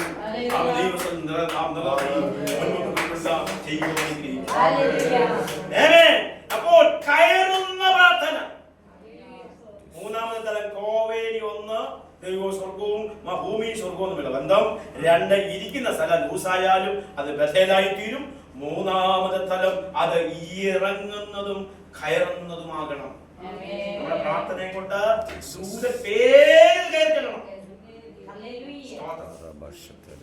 ദാനിയേൽ പ്രാർത്ഥനയോട് പ്രാർത്ഥന. പക്ഷേ 21 ഇരുന്നൊക്കെ അല്ലെങ്കിൽ ഇരുന്നൊക്കെ വിടുതലോട് ഒറ്റ ദിവസം തന്നെത്താൻ താഴ്ത്തി ദൈവവരങ്ങൾ ഏൽപ്പിച്ചപ്പോൾ ഒരുവൻ മറുപടിയുമായി ചിലതൊക്കെ 40 ഇരുന്നാലും ഇറങ്ങാത്തതുണ്ട്. കാരണം കണ്ടുപിടിക്കണം. ആയിരത്തെ കാരണം കണ്ടുപിടിച്ചത് എന്താണെന്നറിയാമോ? താഴ്ത്തിയ കൊണ്ട് ഏൽപ്പിച്ചപ്പോഴത്തേന് മീഖായേൽ ഇറങ്ങാൻ തുടങ്ങി. പ്രഭുവിന്റെ അധികാരത്തെ വ്യർത്ഥാനായിട്ട് ഓരോ ദൂതനെ ദൈവം ഇറക്കി വിട്ടു. ഇതിനകത്തങ്ങളിൽ ചില പാഴ്സി പ്രഭുവിന്റെ അധികാരങ്ങളെ ദൈവവും വെട്ടും. അങ്ങനെ വെട്ടുന്ന സന്ദർഭത്തിൽ അവയെ ഇരിക്കുന്ന ദാനിയേലിന് ജയം. നിന്റെ പ്രാർത്ഥനയ്ക്ക് ഭംഗം വരത്തില്ല. നിന്റെ പ്രാർത്ഥനയ്ക്ക് ശുഭത ഉണ്ടാകും. കാരണം നിനക്ക് വിരോധമായി ഇന്നും അവൻ അദൃശ്യമണ്ഡലത്തിൽ കെട്ടിവെച്ചിരിക്കുന്ന ആശുപത്രിയുടെ അധികാരത്തെ ദൈവം വേട്ടും. ശുഭതയെ അയച്ചു വേട്ടും. കാരണം ദാനിയേൽ ദൈവത്തിന് ഇരിക്കുക. അവൻ ഈ കോവലിലെ വേണം ദൂതൻ ഇറങ്ങാൻ. ദൂതൻ ഈ പ്രാർത്ഥനയുടെ ഒടുവിൽ ദൈവത്തെ പാഴ്സിപ്പോമാരെ വെട്ടിമാറ്റിയിട്ട് ദാനിയേലിനുള്ളവരെ അനുഗ്രഹങ്ങളെ നന്മകളെ ദൈവം പ്രദാനം ചെയ്യും.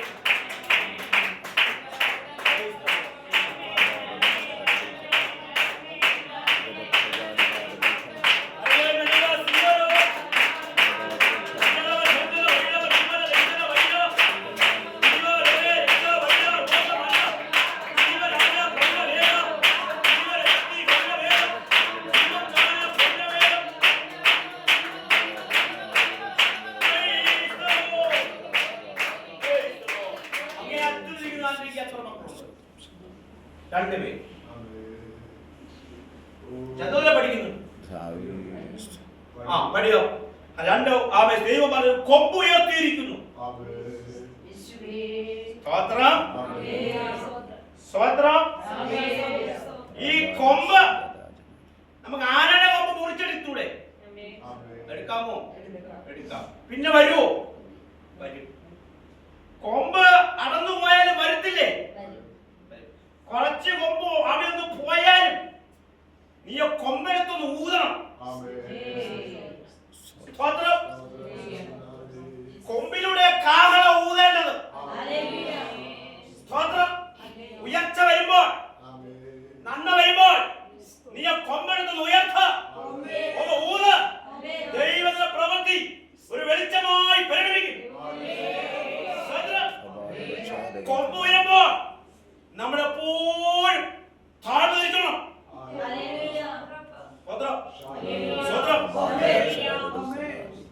ഒരു ഉയർച്ച കൊണ്ട് മതി.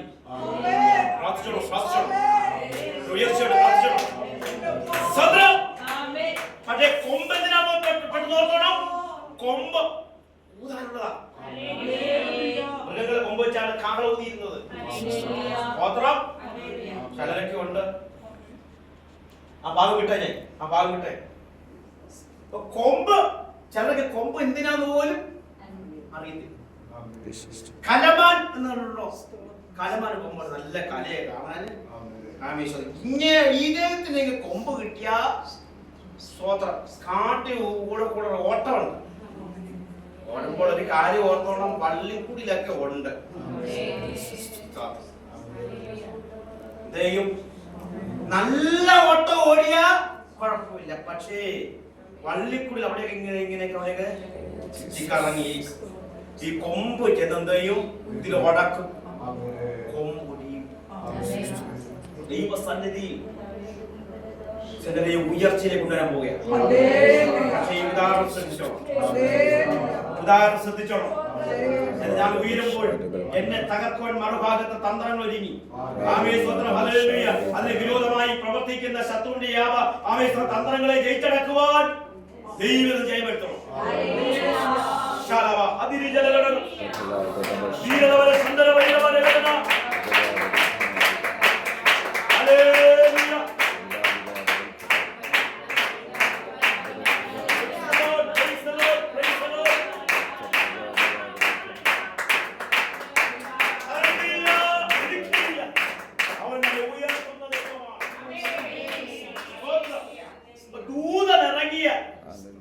ഒന്ന് കയറി പോണം, പ്രാർത്ഥന കയറി ചെല്ലണം. അവയെ വെളിപ്പാട് ദിവസം 8:4 പറയുന്നു, ധൂപവർഗത്തോടൊപ്പം ധൂപവർഗത്തിന് പുക പ്രാർത്ഥനയോട് കൂടി കയറിപ്പോയി. കയറി പോകുന്നതാണ് റിസൾട്ട്. അല്ലേ? വേറെ കാര്യമുണ്ട്. പുകയ്ക്ക് എവിടെയും പോകാം, എവിടെയും പോകാം. അത് സൗരഭ്യം ഉണ്ടെങ്കിൽ വാതിൽ തുറക്കും, സൗരഭ്യം ഇല്ലെങ്കിൽ വാതിൽ അടയ്ക്കും. അങ്ങനെ അല്ലയോ? ഞാനൊരു പച്ച മലയാളി ആയതുകൊണ്ടും പച്ച മനുഷ്യനായതുകൊണ്ടൊക്കെ ഇങ്ങനെ പറയും. നമ്മൾ തന്നെ ഒരു സൗരഭ്യം വന്ന് എന്തൊരു സൗരഭ്യം. പക്ഷേ സൗരഭ്യമല്ല വരുന്നെങ്കിൽ ഉള്ള ഡോറും കൂടി അടയും. സ്തോത്രം. ദൈവ സന്നിധിയിൽ ഞാൻ ഇതൊക്കെയും പറയുമ്പോൾ സ്തോത്രം, ദൈവത്തിന്റെ ആത്മാവ് നമ്മെ പറ്റി ഒരു ഉയർച്ചയുടെ തല കണ്ടുകൊണ്ടിരിക്കുക.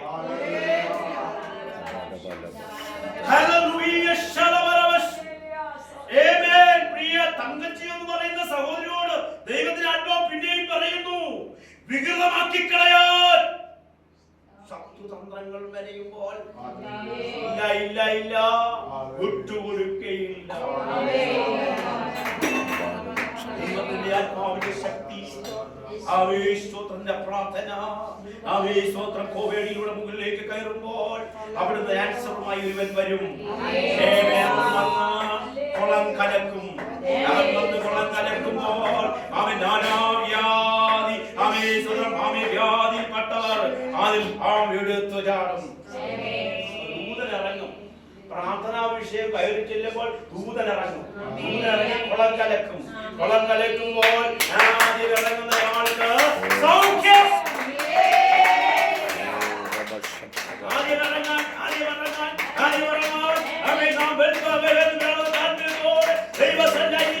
എനിക്ക് വേണമാണ് സൗഖ്യം, എനിക്ക് വേണമാണ് വിടുതല് എന്ന് വയസ്സാനം ആഗ്രഹിക്കുന്ന ദൈവമക്കളുടെ ദൈവത്തിൻ്റെതായ വിടുതലയ്ക്കാൻ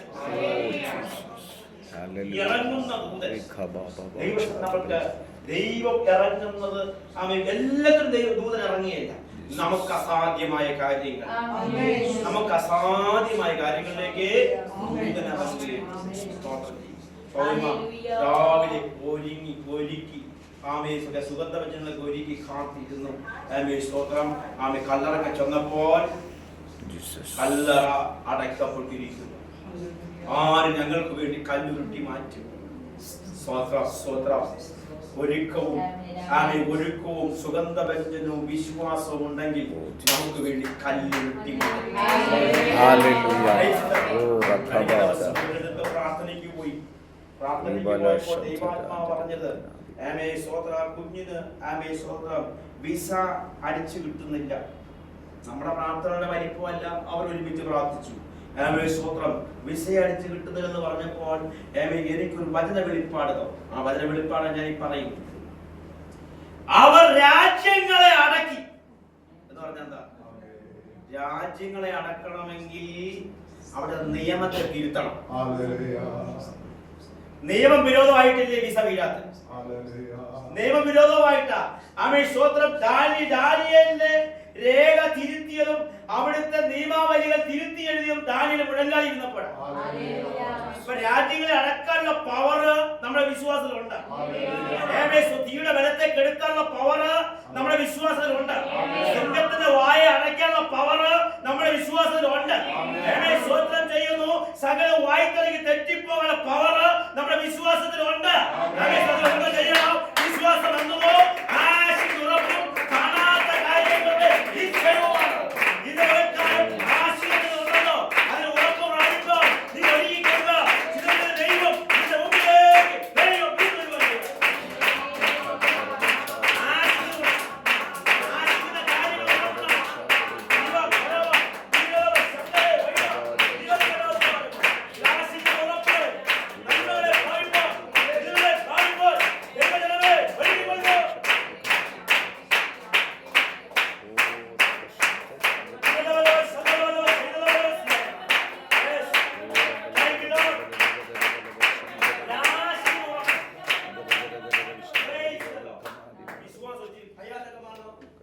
വിശ്വാസം നമുക്ക് അത്രമാത്രം കൂടെ കഴിയാത്ത കാര്യമാണ്.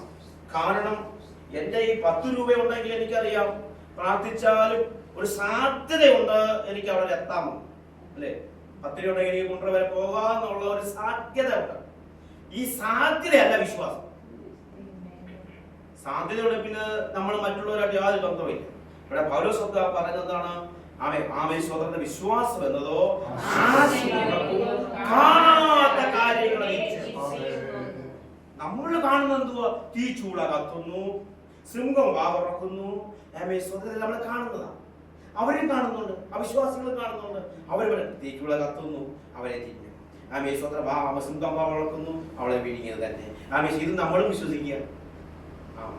അപ്പൊ നമ്മൾ അവരോടൊരു ബന്ധവും ഒരു വ്യത്യാസവും ഇല്ല. അവരും വിശ്വസിക്കുന്നു എന്നെ വിഴുങ്ങുന്നു, നമ്മളും വിശ്വസിക്കുന്നു എന്നെ വിഴുങ്ങുന്നു. നമ്മൾ വിശ്വസിക്കുന്നതാണ് എനിക്കെതിരായിട്ട് സിംഹം വായ്പിളർന്നാലും ഇന്ന് സിംഹത്തെ സൃഷ്ടിച്ച ദൈവം അവന്റെ വായെ അടച്ചു കളയും. തീച്ചൂള എനിക്കായിട്ട് പ്രബലമായി കത്തിയാലും തീച്ചൂള ബലത്തെ ദൈവം കടത്തി കളയും. ഈ ഒരു വിശ്വാസമാണ് ദാനിയേലിനെ ഈ കൂട്ടരെ ജയപരമായി ഇതിലേക്ക് നയിച്ചത്. എത്ര തവണ, എത്ര തീയുടെ ബലം നമുക്ക് വിരോധമായി എഴുന്നേറ്റു, അവിടെയൊന്നും തകർത്ത് കളയാതെ, മുടിച്ചു കളയാതെ ജീവനെ ആയുസിനെ തന്ന ഈ നിമിഷം വരെ കൊണ്ടുവന്ന ദൈവം വിശ്വസ്തനാണ്. അതുകൊണ്ട് കോരസിന്റെ കാലത്ത് ദാനിയേല് ശുഭപ്പെട്ടിരുന്നു. ഒരു ശുഭതയുണ്ട് കേട്ടോ, ഒരു ശുഭതയുണ്ട്. കാരണം മറ്റൊന്നുമല്ല, വേറെ ഒരു ശുഭതയല്ല, പ്രാർത്ഥനയിൽ നേടിയ ശുഭത. ഒന്നുമല്ല പ്രാർത്ഥനയിൽ നേടിയ ശുഭത. ശുഭം എന്ന് പറയുന്നത് ശുഭപര്യവസാനമാണ്. ശുഭതകളും ദാനിയേലിന്റെ ജീവിതത്തിൽ കോരസിന്റെ കാലത്ത് ദാനിയേൽ ശുഭപ്പെട്ടിരുന്നു. കാരണം ദാനിയേലിനെ പോലെ പ്രതിസന്ധിയുള്ള ഒരു വ്യക്തി ഇല്ലായിരുന്നു. ദാനിയേലിനെ പോലെ ജീവിതത്തിൽ പ്രതിസന്ധി കൂടി വന്ന ഒരു വ്യക്തി ഇല്ലായിരുന്നു. തീച്ചുള്ള ശക്തി കൂട്ടിക്കൊടുത്തു. അവൻ സിംഹത്തിന്റെ വായ് പിളർന്നു. സിംഹത്തിന്റെ കുഴികൾ, പഠനശാലകളിൽ ദൈവത്തിന് വിരോധമായ അനുഭവങ്ങൾ ഒക്കെ വന്നിട്ടും ദാനിയേൽ ജീവന ദൈവത്തെ മുറുകെ പിടിച്ചു. അതുകൊണ്ട് സ്വന്തം ദാനിയേലിനെ ദൂരം നോക്കിക്കൊണ്ട് പറയാണ്, ദൈവത്തിന്റെ അവൻ പ്രിയ പുരുഷ.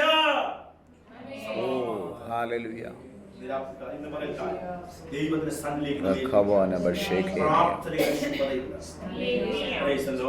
നമ്മുടെ കോവേണി ദൈവമായിട്ടുള്ള ബന്ധമാണ്. നമ്മുടെ കോവേണി ഇരിക്കുന്ന സ്ഥലം വിശാലമാണ്. നമ്മുടെ കോവേണിയുടെ ദൂതന്മാർ കയറുകയും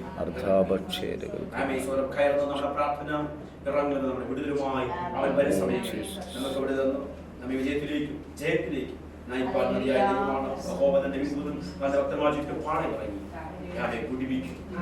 നമ്മുടെ നമ്മെ ചുറ്റും പാളയമായി ഇറങ്ങി വന്ന് നമ്മെ രക്ഷിപ്പാൻ, നമ്മെ വിടിയിപ്പാൻ മതിയായ ദൈവത്തെ നമുക്ക് ഒരുമിച്ച് സേവിച്ച് ആരാധിക്കാൻ വരും സമയങ്ങളിൽ കർത്താവ് ഈ ആലയത്തെയും അനുഗ്രഹിക്കട്ടെ. ദാസനെയും കുടുംബത്തിന് നന്ദി അറിയിക്കുന്നു, സഭയ്ക്ക് നന്ദി അറിയിക്കുന്നു. എല്ലാവരും കർത്താവ് നന്ദി അറിയിച്ച് കർത്താവ് അനുഗ്രഹിക്കട്ടെ. കർത്താവിനെ